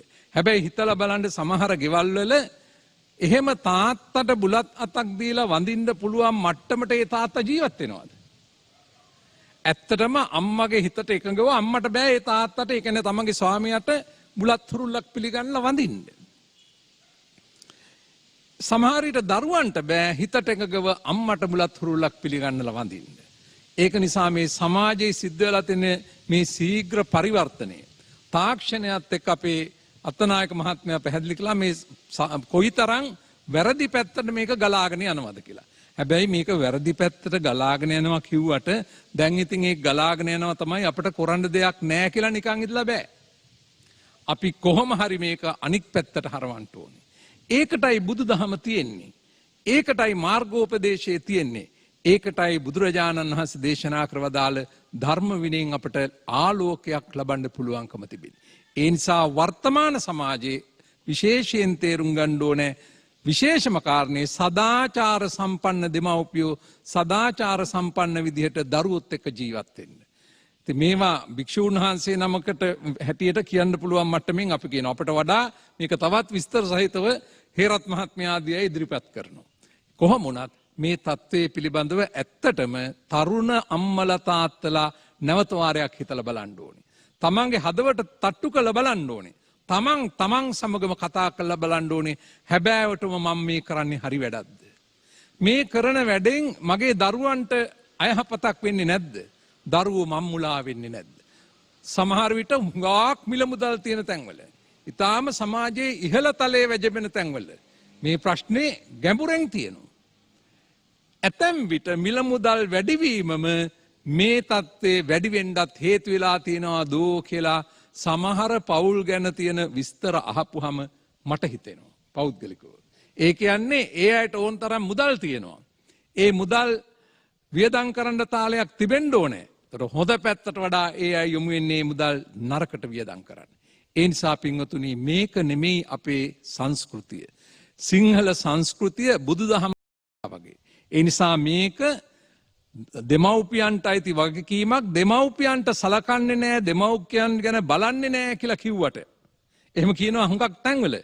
ඇතැම් විට ඒක දරුවන්ගේ වරදක් වෙන්නත් පුළුවන්. නමුත් ඒක සම්පූර්ණයෙන් සමහර තැන්වල 100% දරුවන් පිටම පටවන්න පුළුවන් කමක් නැහැ. ඒ මොකද දරුවන්ගෙන් සැලකිලි ලබන්න පුළුවන්, සැලකිලි ලැබෙන්න අවශ්‍ය තත්වයට දෙමව්පියෝ තමන්ගේ භූමිකාව ක්‍රියාත්මක නොකරන නිසා. ඒ වගේම අපේ සාමාන්‍ය සමාජ ව්‍යවහාරයේ තියෙනවනේ තාත්තගේ පාරේ තමයි පුතා යන්නේ කියලා. එතකොට වැරදි ජීවිතයක් ගත කරපු තාත්තා කෙනෙක්ගෙන් හොඳ දරුවෙක් බලාපොරොත්තු වෙන එක හරි අමාරුයි. අපේ ධර්මයේ එක තැනක දක්වනවා ධාතුසෝ භික්කවේ සත්තා සංසන්දෙන්ති සමෙන්ති හීනාධිමුත්තකේ හීනාධිමුත්තකං පනීතාධිමුත්තකේහි පනීතාධිමුත්තකං. මහණෙනි, අදහස් වශයෙන් යහපත් අදහස් තියෙන, ධර්මානුකූල අදහස් තියෙන දෙමව්පියන්ට ලැබෙන්නේ ධර්මානුකූල දරුවෝ. ඊටාම නරක කෙලෙසිච්ච අදහස් තියෙන, කාමයෙන් මුසපත් වෙච්ච, සදාචාරය ගැන මේ ලෝකේ හැඟීමක් නැතුව ක්‍රියාත්මක වෙන දෙමව්පියන් නම් ඒ ඇයට ලැබෙන දරුවොත් ඒ වගේ. බලන්න ඉස්සර හැමදාම ඉස්කෝලේ යනකොට අම්මට තාත්තට වැඳලා යන සිරිත තිබුණා. නින්දට යන්නේ අම්මා තාත්තට වැඳලා. මේ අවුරුද්දට බුලත් දීලා වන්දන එක විතරක් නෙමෙයි. පන්සල් ගිහිල්ලා ආපු ගමන් පොයට පන්සල් යනවා, මල් පූජා කරනවා, මල් පූජා කරලා ආපු ගමන් ගෙදර ආපු ගමන් කරන්නේ අම්මට තාත්තට වඳින එක. මේ චූටි කාලේ මම කරපුවා මට මතක් වෙනවා. ඒ වගේම සමහර දාට ඉස්කෝලේ යන්න ලෑස්ති වෙලා තාත්තා හොයනකොට සමහර තාත්තා මේ බාත්රූම් එකේ වැසිකිළියේ. ඉතින් කොහොම වඳින්නද?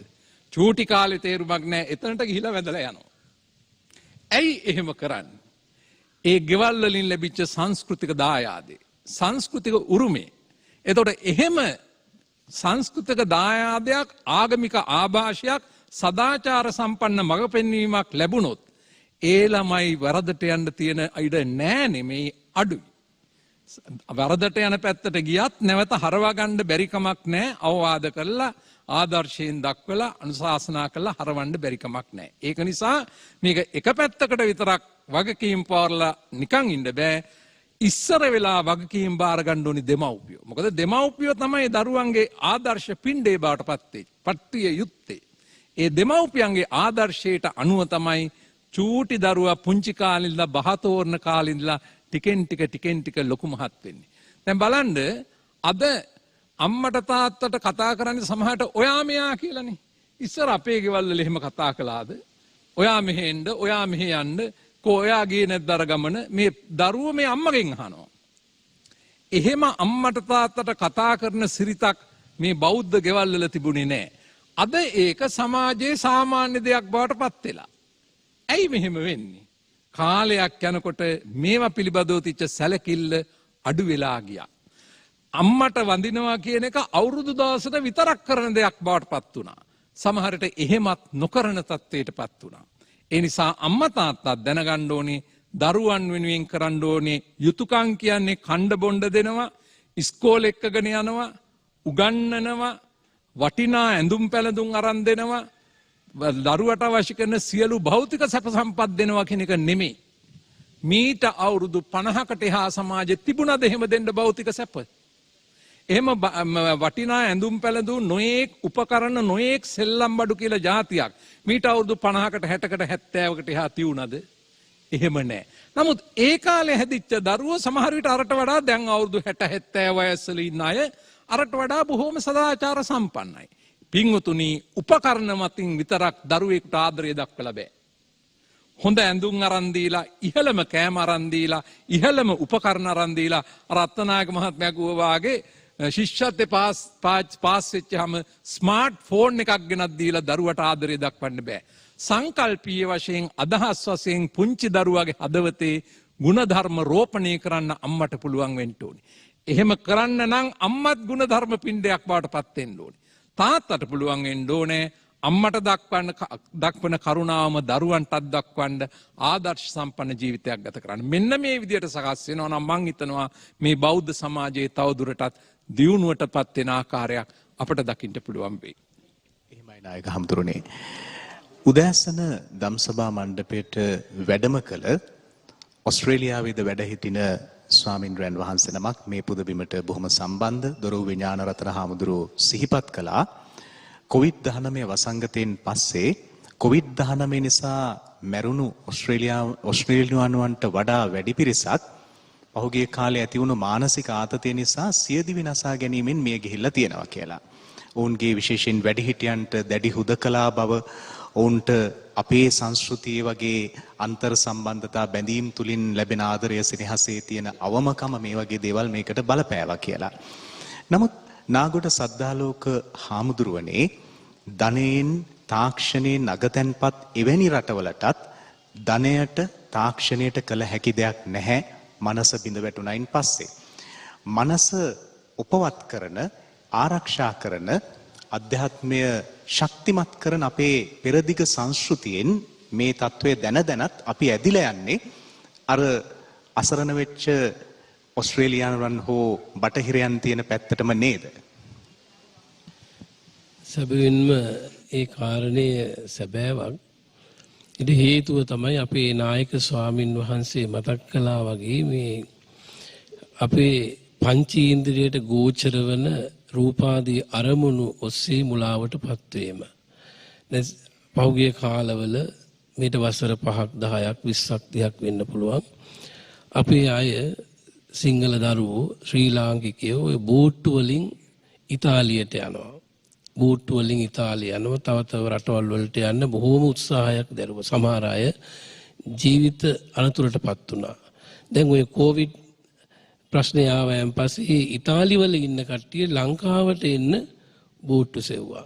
ඉතින් අපිට පේනවා එහෙනම් මේ නායක ස්වාමින් වහන්සේලා සිහිපත් කළා වගේ අපේ අතනායක මැතිතුමාලා සිහිපත් කළා වගේ මේ සිංහල ජාතිය සහ මේ අපේ මාතෘ භූමිය තුල තියෙන කැවිච්ච තුනුරුවන්ගේ ගුණ සම්පත්තියෙන් ලැබෙන ආශිර්වාදය හා හැදියාව අපේ ජීවිතවලට කොච්චරනම් උපකාර වෙනවද කියලා.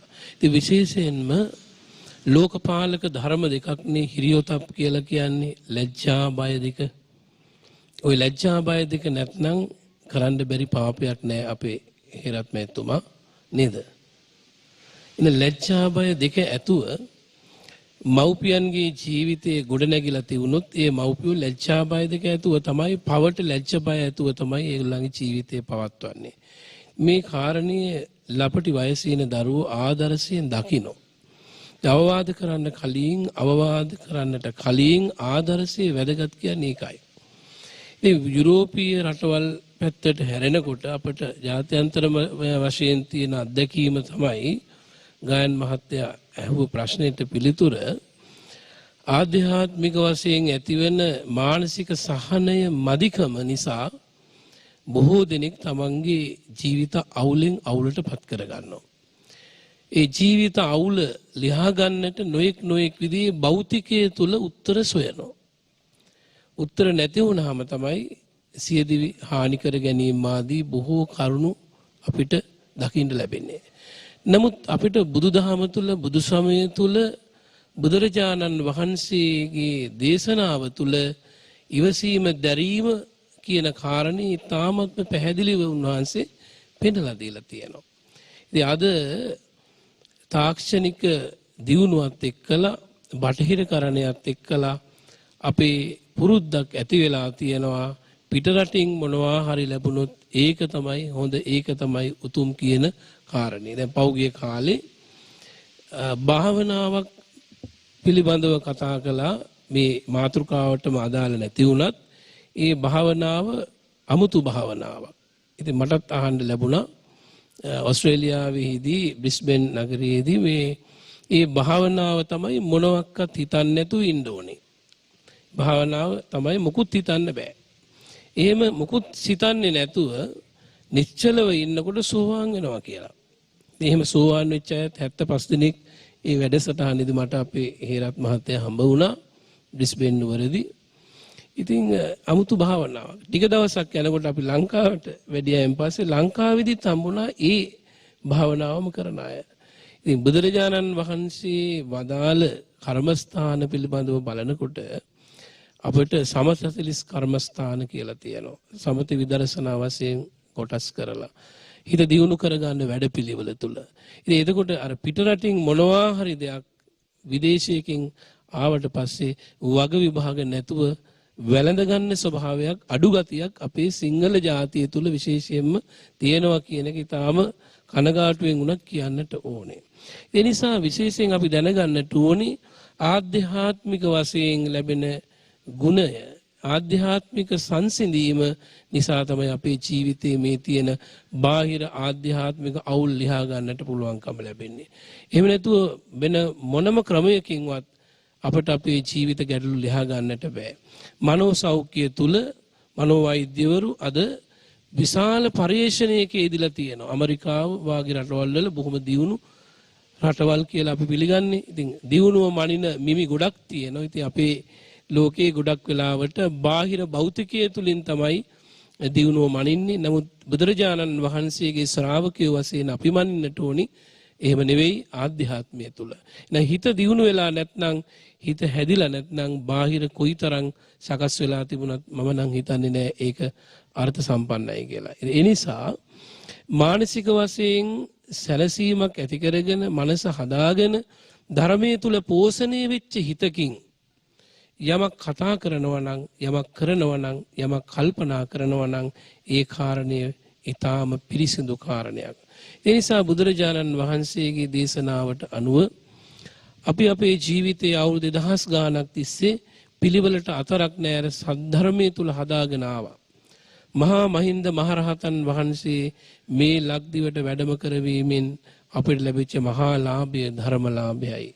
ඒ ධර්මලාභය නිසා අපේ මව් පරපුර පිය පරපුර දරු පරපුර ශිෂ්ට ජාතියක් වශයෙන් ලෝකයේ ජයග්‍රහණය කළා. ලක්ෂ ගණන් රහතන් වහන්සේලා මේ මව්බිමේ පහළ වුණා. ඒ වාගේ උසස්ම තැනකට මනස හදාගන්නට තරම් අපට වාග්ය ලැබුණේ ඔය කම්පියුටරේ එහෙම නැත්නම් ස්මාර්ට් ෆෝන් එක කියන ඔයනි මෙවලම් වලින් එහෙම නෙවෙයි. එහෙමනම් අපේ හිත සකස් කර ගන්නට මේ ආධ්‍යාත්මික ධර්මය තව තවත් දියුණු කර ගන්නට ලැබේවා කියන අදිෂ්ඨානය අපි ඇති කර ගන්නට ඕනි. ජාත්‍යන්තර වශයෙන් අද බොහෝ දෙනෙක් පෙළඹිලා ඉන්නවා විදේශික පින්නතුල්ලාත් මේ ධර්මයේ සෝදිසි කරන්න ප්‍රායෝගිකව ජීවිතේ තමන්ගේ අත් දකින්නට. ඉතින් විශේෂය තමයි දැන් විදේශ රටවල් වල විශේෂයෙන්ම යුරෝපයේ තුල අද විශාල නැඹරුවක් මේ ධර්ම ගවේෂණයේ තුල තියෙනවා. නැත්තම් තුල ඔය නොඑක් විදිහේ අත්දා බැලීම් භෞතික වශයෙන් කරන්නට හේතුව එයාට බුදුරජාණන් වහන්සේගේ ධර්මයේ මුලින් නොලැබිච්ච නිසා. මුලින්ම ධර්මයේ යුරෝපයේ තුල ජීවත් වෙන නැත්තන්ට ලැබුණා නම් අපට අපේ මේ සිංහල බෞද්ධයන් යයි කියා ගන්න අපට වඩා බොහොම හොඳ ආධ්‍යාත්මික දියුණුවක් ඒ නැත්තන් තුල ඇති කර ගන්න පුළුවන්. ඊට එකක් කියන්නට ඕනේ ඒ අය බුදුරජාණන් වහන්සේගේ ධර්මය ප්‍රායෝගිකව කරන්න පෙළඹෙනවා. අපේ දායක පින්නතුල්ලා ගොඩ වෙලාවට ධර්මය අහනවා. දීඝනිකායමුණත් කියවන්න පුළුවන් අහන්න පුළුවන්. එළි වෙනකන් රැ වෙනකන්. නමුත් ටිකක් ප්‍රායෝගිකව සමත විදර්ශනා වඩන්න හිත සකස් කරගන්න, ලෝභය අඩු කරගන්න, උපාදානය අඩු කරගන්න, ඊර්ෂ්‍යාව අඩු කරගන්න කියලා ඒව අහන්න කැමති කියන්නත් ඊට වැඩිය කැමති. හැබැයි කරන්න අපි ඒ තරම් පෙළඹෙන්නේ නැහැ. නමුත් පිට රටකට ගියාම අපට පේනවා ඒ අය උත්සව කාලේ එනකොට තමන්ගේ ගෙදර තියෙන බඩු බහඬ බොහෝ ප්‍රමාණයක් එළියට දානවා. අපි දැන් හේරත් මැතිතුමාලට එහෙම අත්දැකීම් ඇති විදේශ රටවල් වලට නිතර යන නිසා. එතකොට අපේ ළමයි ඒ රටවල් වලට ශිෂ්‍යයෝ වශයෙන් ගියාට පස්සේ මේ අය ඉතින් දුප්පත්නේ එකපාරම සල්ලි නැහැ. මේ අය මොකද කරන්නේ? නිවාඩු දවසක් බලලා මොකක් හරි කරත්තයක් අරගෙන ගිහිල්ලා මොකක් හරි වාහනයක් අරන් ගින් අර එළියට විසි කරන ඔක්කොම බඩු ටික අරගෙන ඇවිල්ලා එකතු කරගන්න. ඉතින් නැතිකම ඒක තමයි ඇත්තම කතාව. අර අය ඒ පාවිච්චි කරන්න පුළුවන් උපකරණ පවා ඒගොල්ලන් ක්‍රිස්මස් එක වෙන්න පුළුවන්, තව උත්සවයක් වෙන්න පුළුවන්. ඒවා පාවිච්චි කරන්න පුළුවන් වුණත් එයා එළියට දානවා, අලුත් ඒවා පරිහරණය කරනවා. දැන් අපි නම් එහෙම නෑ, කැඩිලා බිඳිලා විනාශ වෙලා ගියත් ඒවා අතහරින්න කැමති නෑ. එක අවස්ථාවක එක උපාසක මහත්තයෙක් කිව්වා අනේ හාමුදුරුවනේ අපේ පන්සලේ හාමුදුරුවෝ කුණු වෙලා විසි කරත් කන්න දෙයක් දෙන්නේ නැහැ කිව්වා. මේ හැම හාමුදුරු ගැනම නේ මම මේ කියන්නේ. මේ අත්හැරීමේ ගුණය අපිට කොච්චර අඩුද? ඒතර අර විදේශිකයන් තුළ අත්තරීමේ ගුණය තියෙනවා. දැන් සාමාන්‍ය ජීවිතයේ බලන් දැන් විවාහය ගත්තාම දැන් විවාහය එපා කියලා හිතුණා නම් ඒ රටවල ඔය ඩිවෝස් කියන වචනේ එහෙන් ආපු එකක් දික්කසාද වෙනවා. ආයි දික්කසාද වුණා නම් ආයි බලන්නේ නැහනේ. ඒ අතහැරලා දෙන්නේ. දැන් අපේ රටේ එහෙම දික්කසාදයක් වුණොත් කවුරු හරි යොදලා දිනවා කායෙක්ද මේ අම්මන්ඩි කතා කරන්නේ. කායෙක්ද ගමන් යන්නේ. බලන්න අත්තරීම කොච්චර අඩුද කියලා. ඒ වගේ අර විදේශිකයන් තුළ තියෙන ඒ අත්තරීමේ ගුණය සහ අව්‍යාජ ගුණය නිසා යැත්තෝ භෞතික වශයෙන් දියුණු වෙනවා. නමුත් මේ ධර්ම සම්පත්තිය අයට නැති නිසා තමයි ඒ අය විශේෂ වශයෙන් මේ කටයුතු වලට යොමු වෙන්නට පෙළඹෙන්නේ. නමුත් අපට මේ ලක් පොළොවේ ඉපදෙන්න මහා භාග්‍යයක් ලැබුණා. බුදුරජාණන් වහන්සේගේ ශාසන ධර්මයේ හම්බ වුණා. කල්යාණ මිත්‍ර සංඝ පිටුරුන් වහන්සේලාගේ ආශ්‍රය හමු වුණා. ඒ කොච්චර වටින භාග්‍යයක්ද. ඒ නිසා අපේ නායක මාහිමියන් වහන්සේ මතක් කළා වගේ අපේ අතනායක මැතිතුමන් සිහිපත් කරනවා නිතරම මේ මව් ගුණය, පිය ගුණය, මව්පිය ගෞරවය ආරක්ෂා වෙන විදියට කටයුතු කරන්නට මේ ධර්මයේ පොහොසත් ආය අපිට වෙන කොහෙන්වත් කිසිම රටකින් ලෝකෙකින් ගෙන්න ගන්නට අවශ්‍ය වෙන්නේ නැහැ. ඒ සියල්ලම ලෝකයම හදන්න පුළුවන් ධර්මයක් බුදුරජාණන් වහන්සේ අපට දීලා තියෙනවා. අන්න ඒ නිසා මව් පරපුර, පිය පරපුර, දරු පරපුර සමස්ත ලෝක සත්වයාටම මේ ධර්මය මෙලව සැනසෙන්නටත්, මෙලව ඉක්මවා පරලොව සැනසෙන්නටත්, සසර සනසා ගන්නටත්, සසරින් නිදහස් වෙලා පරම සැනසීම ලබන්නටත් උපකාර වේවා කියන අදහස හිතේ දරා ගන්නට ඕනේ. සදාචාර සම්පන්න උතුම් ගතිගුණ වලින් තම චරිතය පෝෂණය කර ගැනීමට නූතන අම්මාවරුන් පියවරුන් කොතරම් දැඩි අවධානයක් යොමු කළ යුතුද? මේ වටිනා අවධානය වෙත අප යොමු කරන අපේ සිත දැඩි ලෙස ඒ වටිනා ඉසව්ව වෙත යොමු කරන මේ දහම් සාකච්ඡාව පූජ්‍යපාද අක්මීමන ධම්මපාල නායක හාමුදුරුවෝ, නාගොඩ සද්දාලෝක නායක හාමුදුරුවෝ, අත්තනායක එම්.හේරත් මහතා සමග සවස 4 දක්වාම සියත රූපවාහිනිය ඔබ වෙත ගෙනෙනවා. අපි කෙටි විරාමයක් සඳහා ප්‍රධාන පාලක මැදිරිය සමග මාපිය දූදරු සම්බන්ධතාවයේ ඒ වර්තමානයේ පවතිනා වූ යම් කෙසේ ආකාරයකින් අපට කනගාටුදායක තත්වයක් යයි හැඳින්විය හැකි අවස්ථාවන් පිළිබඳව එවැනි ඉතාමත්ම කනගාටුදායක තත්වයකට අපේ මේ සිංහල බෞද්ධ සමාජය යොමු කිරීමට වෙරදරන සංවිධානාත්මක වෑයම් පිළිබඳව ජ්‍යෙෂ්ඨ කතිකාචාර්ය අත්තනායක එම්.හේරත් මහතා ප්‍රථම කරුණු පැහැදිලි කිරීමේදී අපට තොරතුරු ඉදිරිපත් කළා.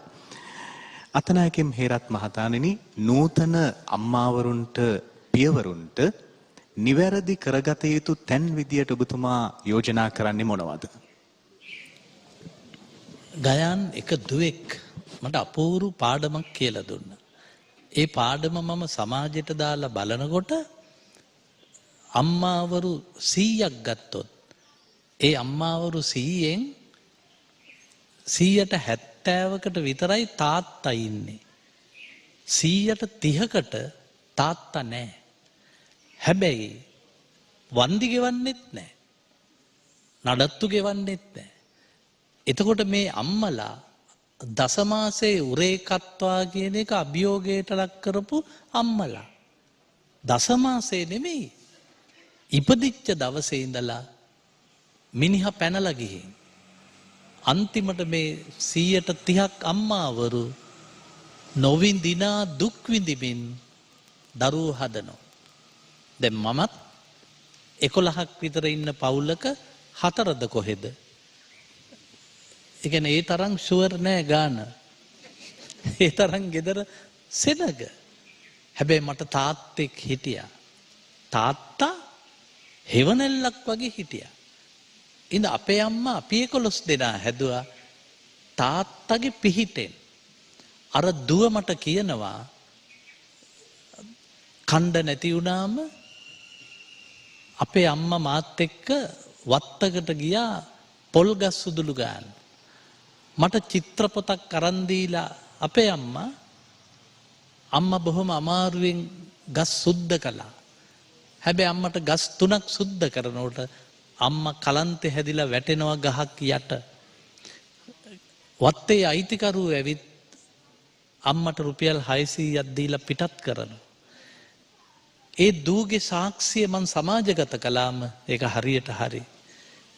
තාත්තලා දරුවෙකුට තාත්තෙක් වෙලා දරුවා වැදුවට පස්සේ මේ අම්මලා සමාජය තුල හුදකලා වෙනවා. ඈට වචනෙන් විස්තර කරන්න බැරි දුකක් විඳින්න වෙනවා.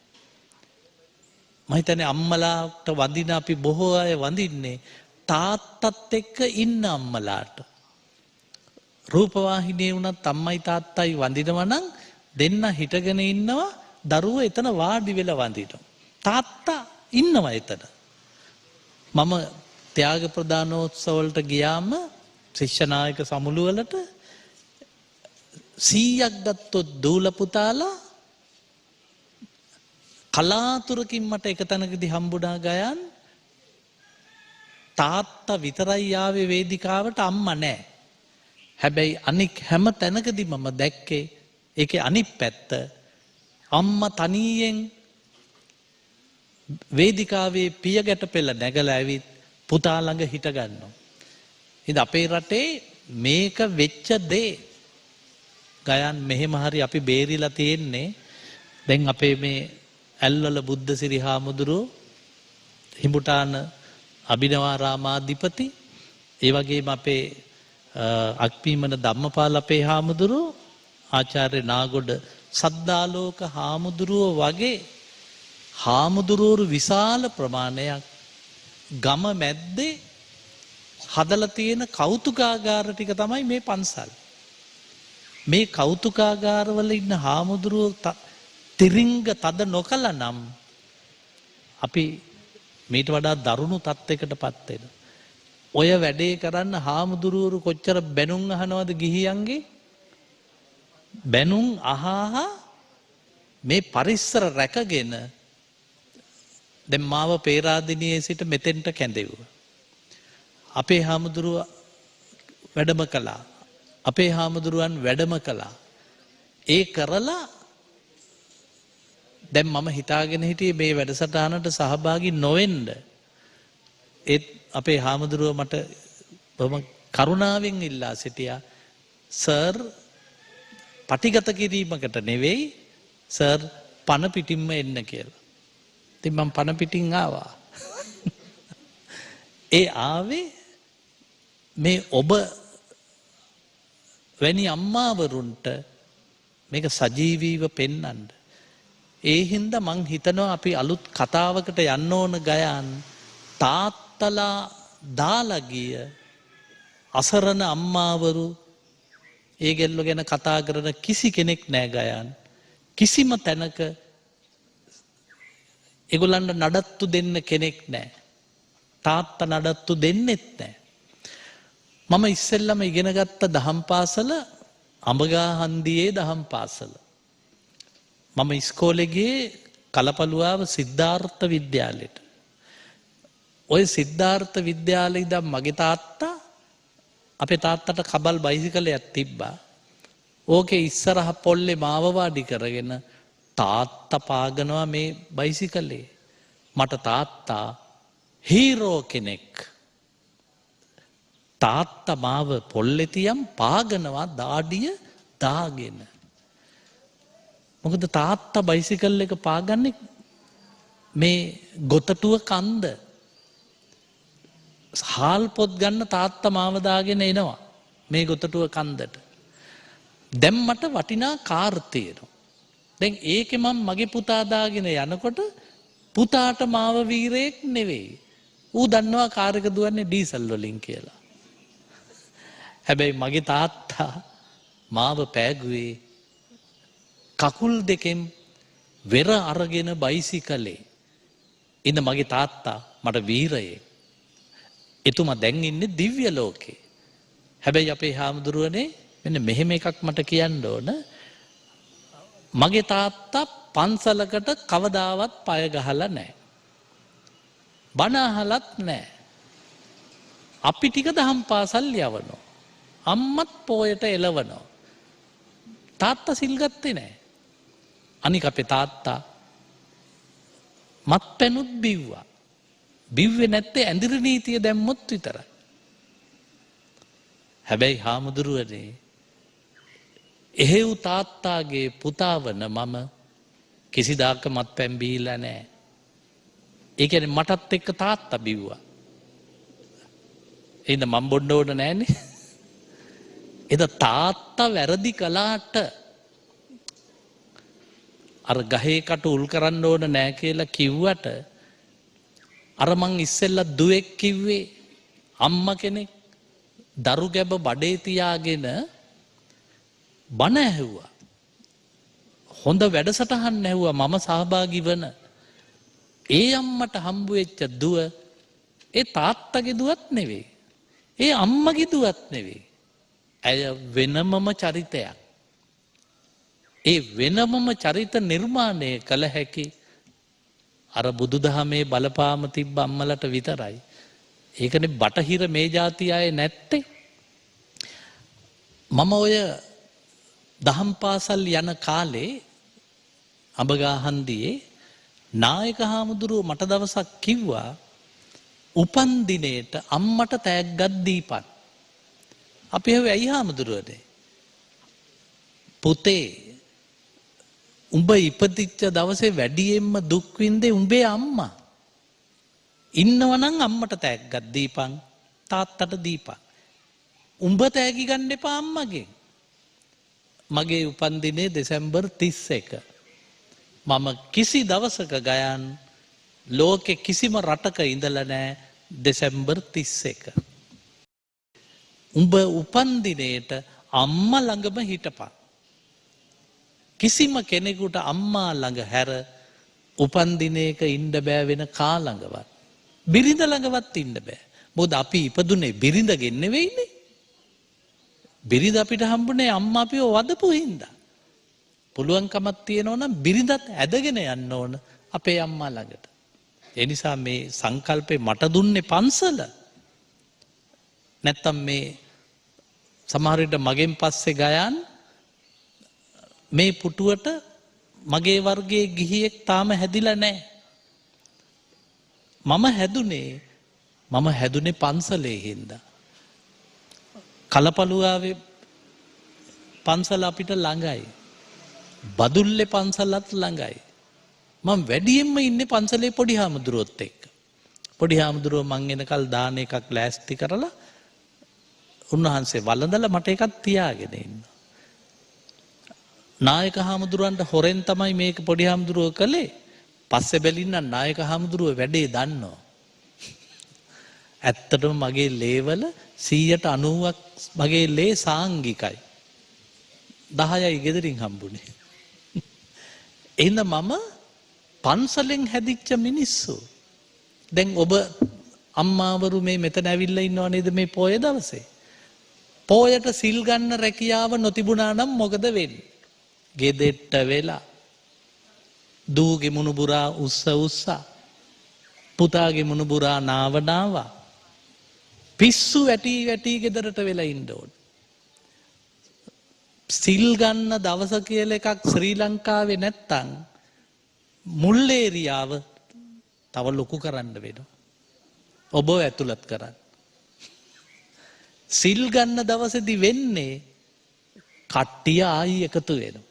එකතු වෙලා කතා වෙනවා. අර ගිය අවුරුදු පොයට ආපු අත්තම්ම නෑනේ.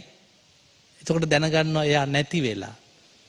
දැන් ආපු අයත් යන ගමන් කියාගෙන යනවා ලබන පොයට නම් නැති වෙයි. මොකද සමහරුන්ට සුදු කොඩි දැම්මම පේනවා. මේක නොතිබුණා නම් ඕවා කතා වෙන්නේ කොහෙදද? මුණුබුරාට තේරෙන්නේ නැහැ. පුතා කතා කරන්නේ නැහැ. ඉන්න මේ අපේ මේ සංස්කෘතිය සිල් ගත්තට ආයි භාවනා කරන්න ඕනේ මේ වැලි ගොඩේ වාඩි වෙලා ඉන්නකෝ ඇවිල්ලා. බෝධින් වහන්සේලා නිකන් ඉන්න හේතු වෙලා. ඒ සීලය හොඳටම ඇති. ඒ හින්දා තමයි අපි අම්මා බුදු වේවා වගේම තාත්තටත් බුදු බව පැතුවා. වාං ඇලේ පා කරමින් දා ඩියලේ කඳ හේන් ඉමේ සටන් කරපු මාර සෙනග මැද යාන් වෙච්ච කිරි කුරහන් යායේ හරි මැද කෝන් හෙවනේ බුදු වේවා අප්පච්චි අද. පොළොන්නරුවේ කවියක් ඔය වාං ඇලේ අප්පච්චි නානවා. හේන්නි මේ ගස් කපලා ඇවිත් කුරක්කම් පීදිලා කොල්ලා කියනවා කෝන් හෙවනේ බුදු වේවා අප්පච්චි අද. උඹ දවල්ට කන්නේ අප්පච්චි කෝන් ගහ යටනේ. උඹ එතනම බුදු වෙයන් තාත්තේ. අපි එහෙමයි හැදුනේ. ඔය අම්මා බුදු වේවා කියලා කිව්වට අපි සාමාන්‍යයෙන් තාත්තා සැරියුත් වේවා කියලාවත් කියන්නේ නැහනේ. ඒත් ඇත්තටම නම් බුදු වෙන්නේ තාත්තා. පියෙක් නැතුව හැදෙන දරුවා තුල දියාරු මානසිකත්වයක් ඇති වෙනවා. එහෙව් දූලා අපේ සමාජයේ අහිංසකයි. අසරණයි. හොඳ ශක්තිමත් අම්මෙක් නොහිටියොත් පණ තියෙන අම්මෙක් බඩගින්නේ ඉන්න පුළුවන් අම්මෙක් ඒ දරුවා අනාථ වෙනවා. ඒත් ලංකාවේ එහෙම වෙන්නේ නැහැ. අපේ සිංහල අම්මලා කියලා කියන්නේ කුසට නොකා තම දරුවන් වෙනුවෙන් වෙහෙස වෙන පිරිසක්. එන මේ වැඩසටහනේ මං ආඩම්බර වෙනවා තාත්තා ඉන්න ගෙවල් වල දරුවෝ ගැන නෙමෙයි. තාත්තා නැති ගෙවල් වල හැදෙන දූල පුතාලා ඒගොල්ලෝ නැගිටින්න ඕන මේ සමාජයේ. මොකද ඒගොල්ලෝ අම්මට ශක්තිය දෙන්න එහෙම දූල මේ ගොඩෙත් ඇති. එහෙම පුතාලා මෙතනත් ඇති. සියත අහගෙනත් ගෙවල් වල ඇති. ඇත්තටම වැටෙන්න එපා දරුවනි. ඔබේ අම්මාගේ තියෙන ඔය දසමහා යෝධ ගුණය ඇඟට අරගෙන ඔබ නැගිටින්න ඕන. නැගිටලා මේ සමාජය යහපත් කරන ගයාන් වගේ නිවේදකයෙක් වෙන්න ඕන. මොකද ගයාන් ඔය මම දැක්ක බොහොම අපූර්ව නිවේදක මහත්තයෙක්. මම නිතරම බනිනවත් එක්ක මොකද ශාන්ත වැඩි ගයාන්. පේනව නේද ශාන්ත වැඩි කියලා. මම නිතර ඔහුට යෝජනා කරනවා ඔබ කොයි වෙලාවෙත් දැන් මං අවුරුදු 20ක් 30ක් ඇසුරු කරනවා. ඒත් දඟකාරකම මදි. පින්වන්ත නිවේදකේ. ඔහු විශාල සමාජ මෙහෙවරක් කරනවා. අපේ හාමුදුරුවෝ තෙගුණයක් ඒ වැඩේ කරනවා. ඔබේ හැම දරුවෙකුටම උගන්වන්න ජොබ් එකක් ගන්න නෙවෙයි. රැකියාවකට නෙවෙයි. මේ රට වෙනස් කරන නායකයෙක් වෙන්න. ඡන්දෙට නෙවෙයි යා. ඡන්ද නායකයෝ කියන්නේ වෙනම જાතියක්. මම කියන නායකයෝ වෙනම කොටසක්. ජ්‍යෙෂ්ඨ කතිකාචාර්ය අත්තනායක හේරත් මහතාගේ ඒ පැහැදිලි කිරීමෙන් පසුව ජ්‍යෙෂ්ඨ කතිකාචාර්ය අක්මීමන ධම්මපාල අපේ නායක හාමුදුරන් වහන්සේගෙන් විමසන්න කැමති. අපේ හාමුදුරුවෝ අත්තනායක මහත්මයාණෙනි මීට ටික වෙලාවකට කලින් උන්වහන්සේගේ අනුශාසනයේදී සඳහන් කළා අම්මලා තාත්තලාට දරුවෝ ඔයා මෙයා කියන ස්වභාවයක් ඇති වෙලා තියෙනවා කියලා. දැන් මේවා ඇතැම් විට ඒ තරම් ගණන් ගන්න ඕන දේවල් නෙවෙයි. මේවා සාමාන්‍ය සුළු දේවල්. ඔන්න ඔහේ එහෙම කිව්වම මොකක් වෙනවද?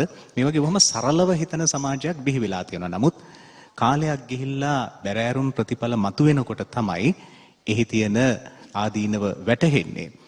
නායක හමුදුරනේ ඒ වගේම අපි කුඩා කාලේ ලොකු අය කතා කරන තැන්වල එහෙම ඉන්න එපා. වැඩිහිටියෝ කතා කරන තැන්වල පුංචි ළමයි ඉන්න ඕන නෑ.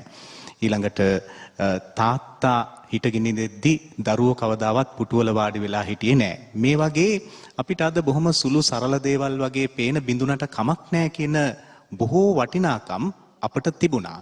දැන් මේවා සරලව හිතන එක කොයිතරම් නරකට බලපානවද කියන දේ විමසන්න වටිනවා නායක හමුදුරනේ. ස්වාමීන්ද්‍රයන් වහන්සේලාගෙත් එහෙමයි. සාමණේර කාලෙදී වැඩිහිටි ස්වාමීන්ද්‍රයන් වහන්සේ කොතරම් ගරු සැලකිලි දැක්වීමක් තියනවද? මේවයි අවශ්‍යතාව මොකක්ද?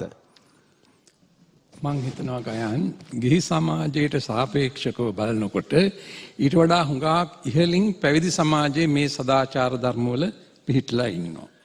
කවදාවත් අපේ ගුරු හාමුදුරු නමක් ඉන්න තැනක අපි ආසනයක වාඩි වෙන්නේ නැහැ. ගුරු හාමුදුරුවන්ගේ ළඟින්ම යන්නේ නැහැ. ඈතින් යන්නෙත් නැහැ. කිසියම් දුර ප්‍රමාණයක් තියලා තමයි යන්නේ. කවදාවත් ගුරු හාමුදුරුව ඉස්සරහා අනවශ්‍ය විදිහට කතා කරන්නේ කොක්හඬලා සිනාසෙන්නේ නැහැ. හාමුදුරුවන්ට සේකියාවල තව දක්වපු නොයෙක් විදිහේ පුංචි පුංචි ශික්ෂාපදම තමයි ඒවා හැසිරීම් ක්‍රම තිබෙනවා. නිරන්තරයෙන් ගුරු හාමුදුරුව ගෝල හාමුදුරුවන්ට ආදර්ශයක් බවට පත් වුණා. ඒ අනුව තමයි ගෝලයෝ හික්මෙන්නේ. මං හිතනවා අද වුණත් ආරාමික පරිසරයේ තුර මේ තත්ත්වය හුඟක් දුරට තිබෙනවා.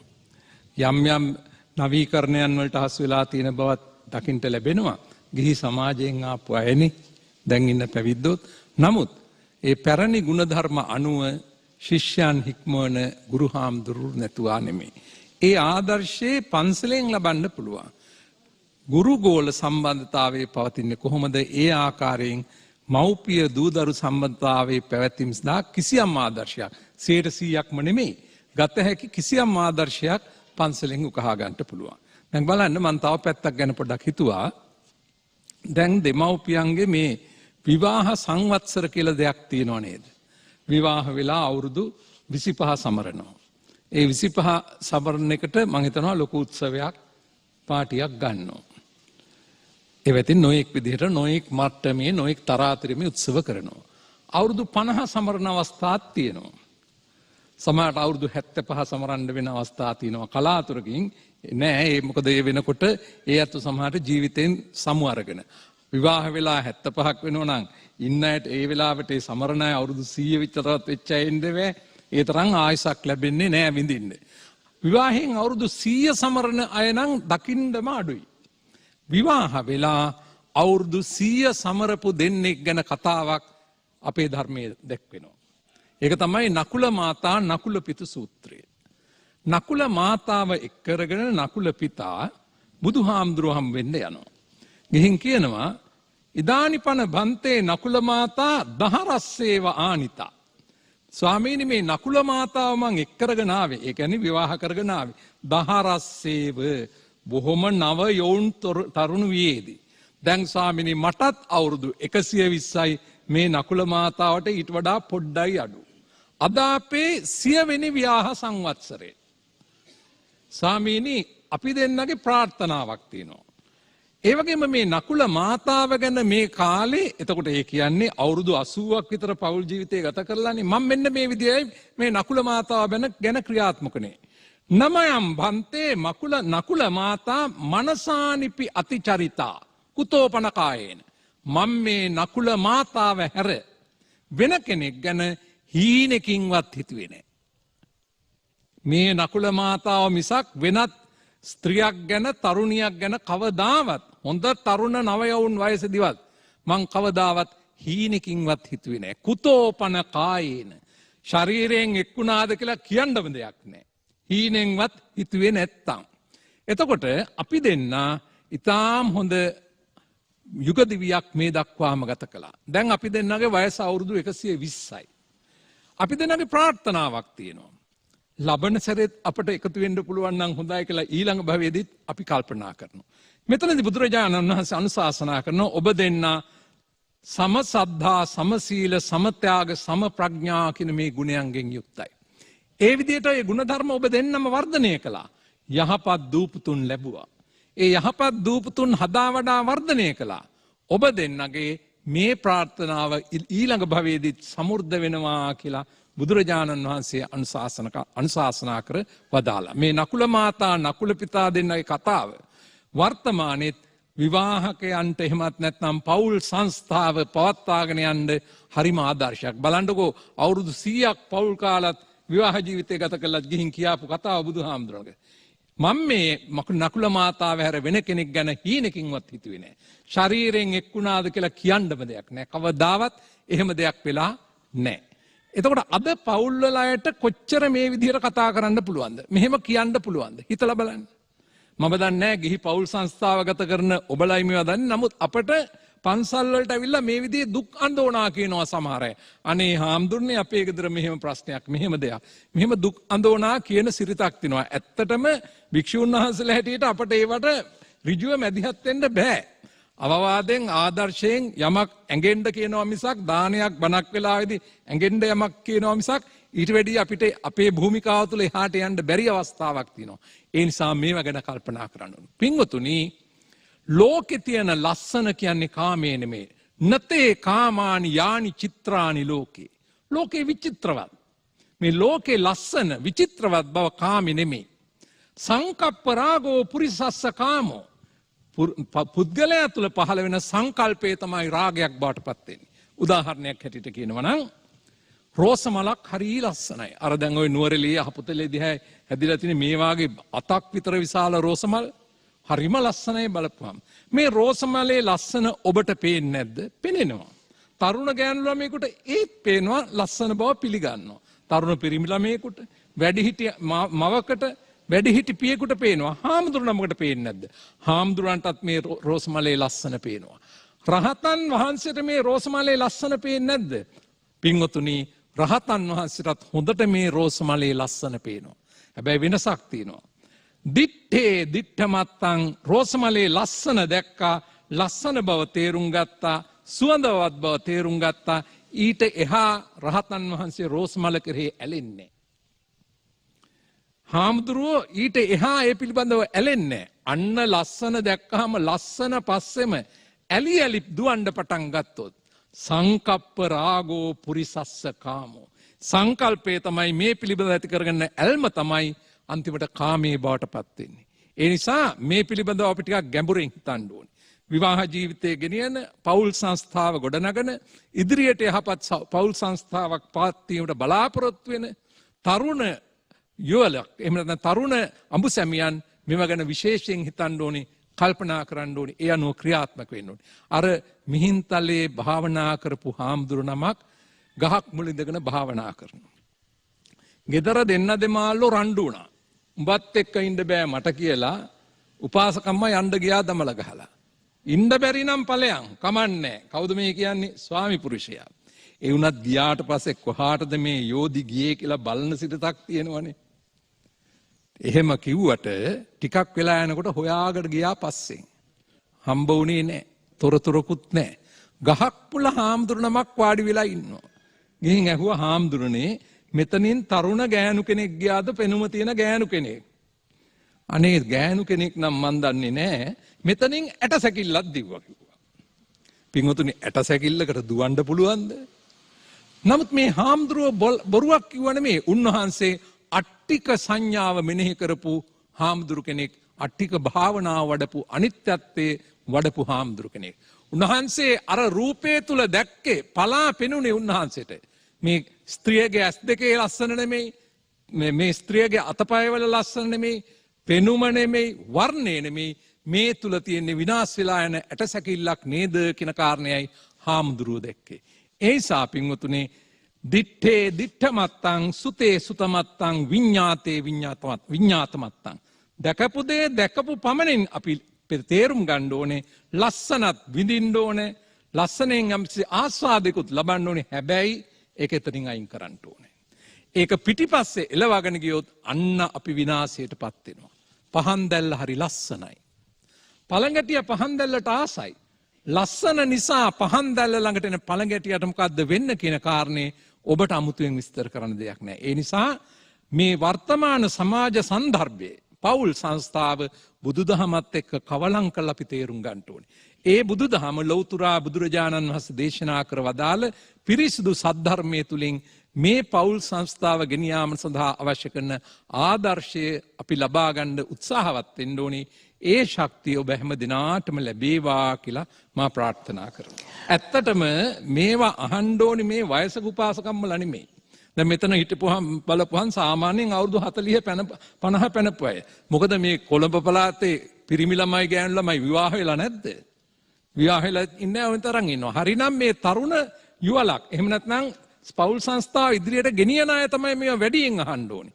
අනිත් එක බලාපුහන් අර මේ ස්තෝප්පු ඉන්න උපාසක මහතුරු 4-5 දෙනෙක්, ඒ ඇත්තොත් 70 විතර පැනපු අය.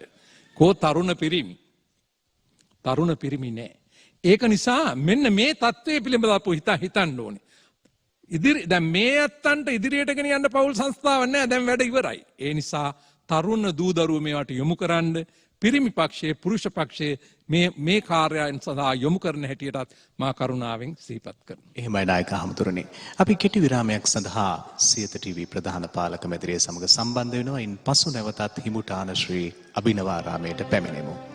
දුහිමි අනුදැන වදාළ මව්පිය ගුණ සමුදායට වර්තමානයේ සිදුව ඇත්තේ කුමක්ද? මේ පිළිබඳව අපි සාකච්ඡා කරමින් හිටියේ. බුදුහිමි අනුදැන වදාළ උත්තම මාර්ගයේ ගමන් කරන වර්තමාන මව්පියවරුන්ට ගෞරව උපහාරය දක්වන අතරේ ඒ මගින් අපගමනය වෙලා ගමන් කරන මව්පියවරුන්ටත් බුදුහිමි අනුදැන වදාළ උතුම් ගමනට එක්වීමට ඇරයුම් කෙරෙන ධර්ම සාකච්ඡාවක් අද අමාවැස්ස දම්සභා මණ්ඩපය.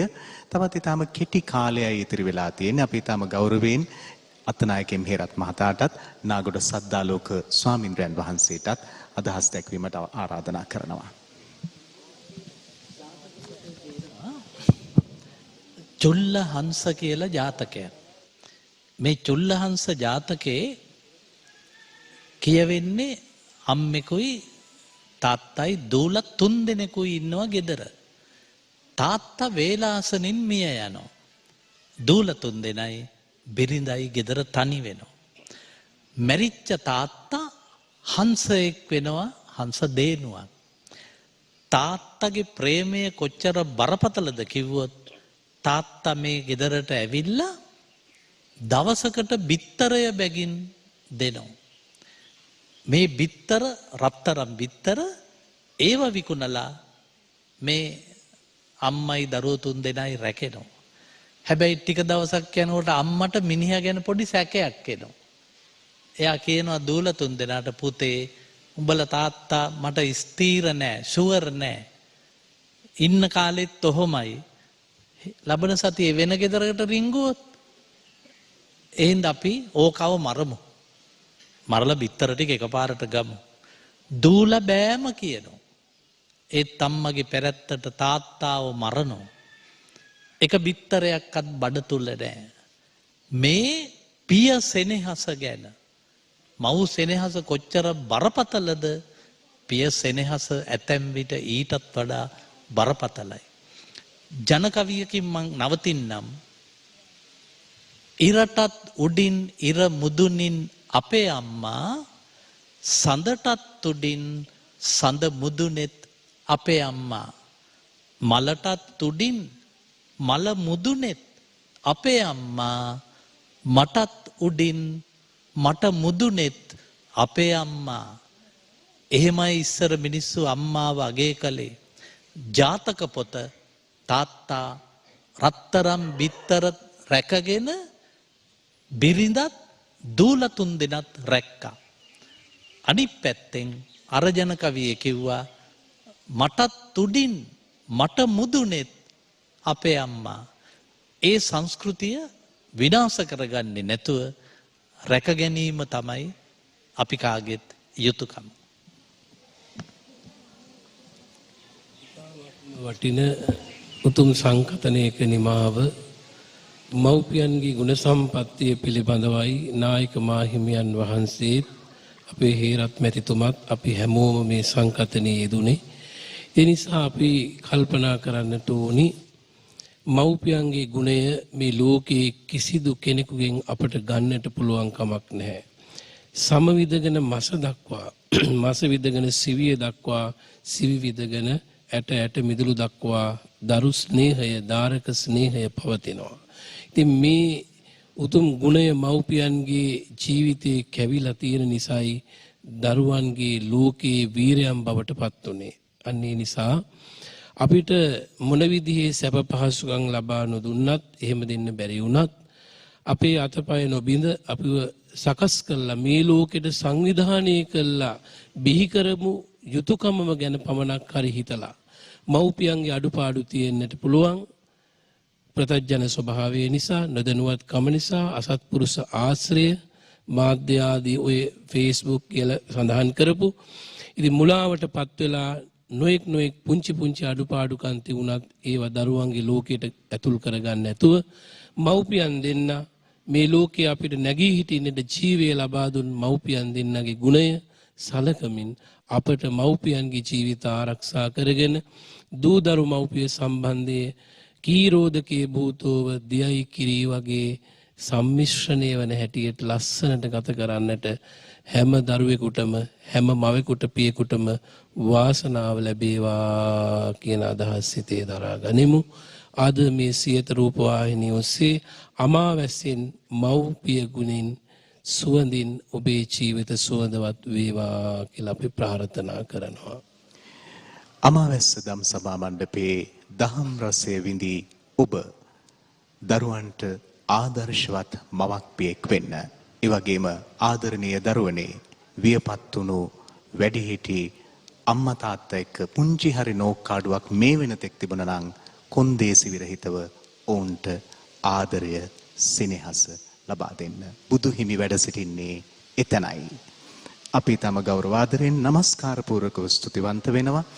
දිවුලපිටිය ලීලා ජයතිලක ධර්මනිකේතනය ඇතුළු විහාර ගණයේ අධිපති ශ්‍රී ලංකා රාමඤ්ඤ මහානිකායේ කාරක සභික හා ජිට්ඨානුවිච්චක අනුරාධපුර ශ්‍රී ලංකා භික්ෂු විශ්වවිද්‍යාලයේ ජ්‍යෙෂ්ඨ කතිකාචාර්ය පූජ්‍යතර අක්මීමන ධම්මපාල නායක මාහිමියන් වහන්සේට ඒ වගේම හම්බන්තොට වෙහෙරගල අරණ්‍ය සේනාසනය සහ කළුතර නාගොඩ ශ්‍රී ජිනවංශ යෝගාශ්‍රමය යන උභය සේනාසනාධිපති විසුද්ධි මග්ග ජාත්‍යන්තර බෞද්ධ මහා සංවිධානයේ නිර්මාතෘ පූජ්‍යපාද ආචාර්ය විචිත්‍ර බහනක නාගොඩ සද්ධාලෝක නායක මාහිමියන් වහන්සේට নমස්කාර පූර්වක ස්තුතිය.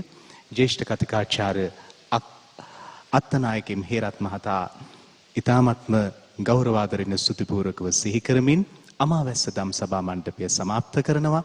අද සඳෑවේ විශේෂ අවස්ථාවකට අපට මුහුණ දෙන්නට තිබෙනවා. මේ විශේෂ අවස්ථාව ධර්මය සම්බන්ධයෙන් අද පොහෝ දිනේ තිබෙනා වූ වටිනාම අවස්ථාවක්. සජීව ලෙස මේ තොරතුරු ගෙනෙන්නට සියත රූපවාහිනිය සූදානමින් සිටිනවා.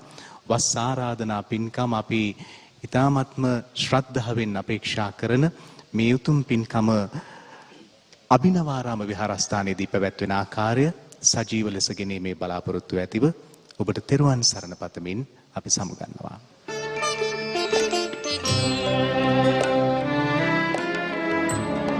දිනපතා අලුත් වීඩියෝ සහ ප්‍රවෘත්ති නැරඹීමට ඉහත බටන් එක ක්ලික් කර සියත TV subscribe කරන්න.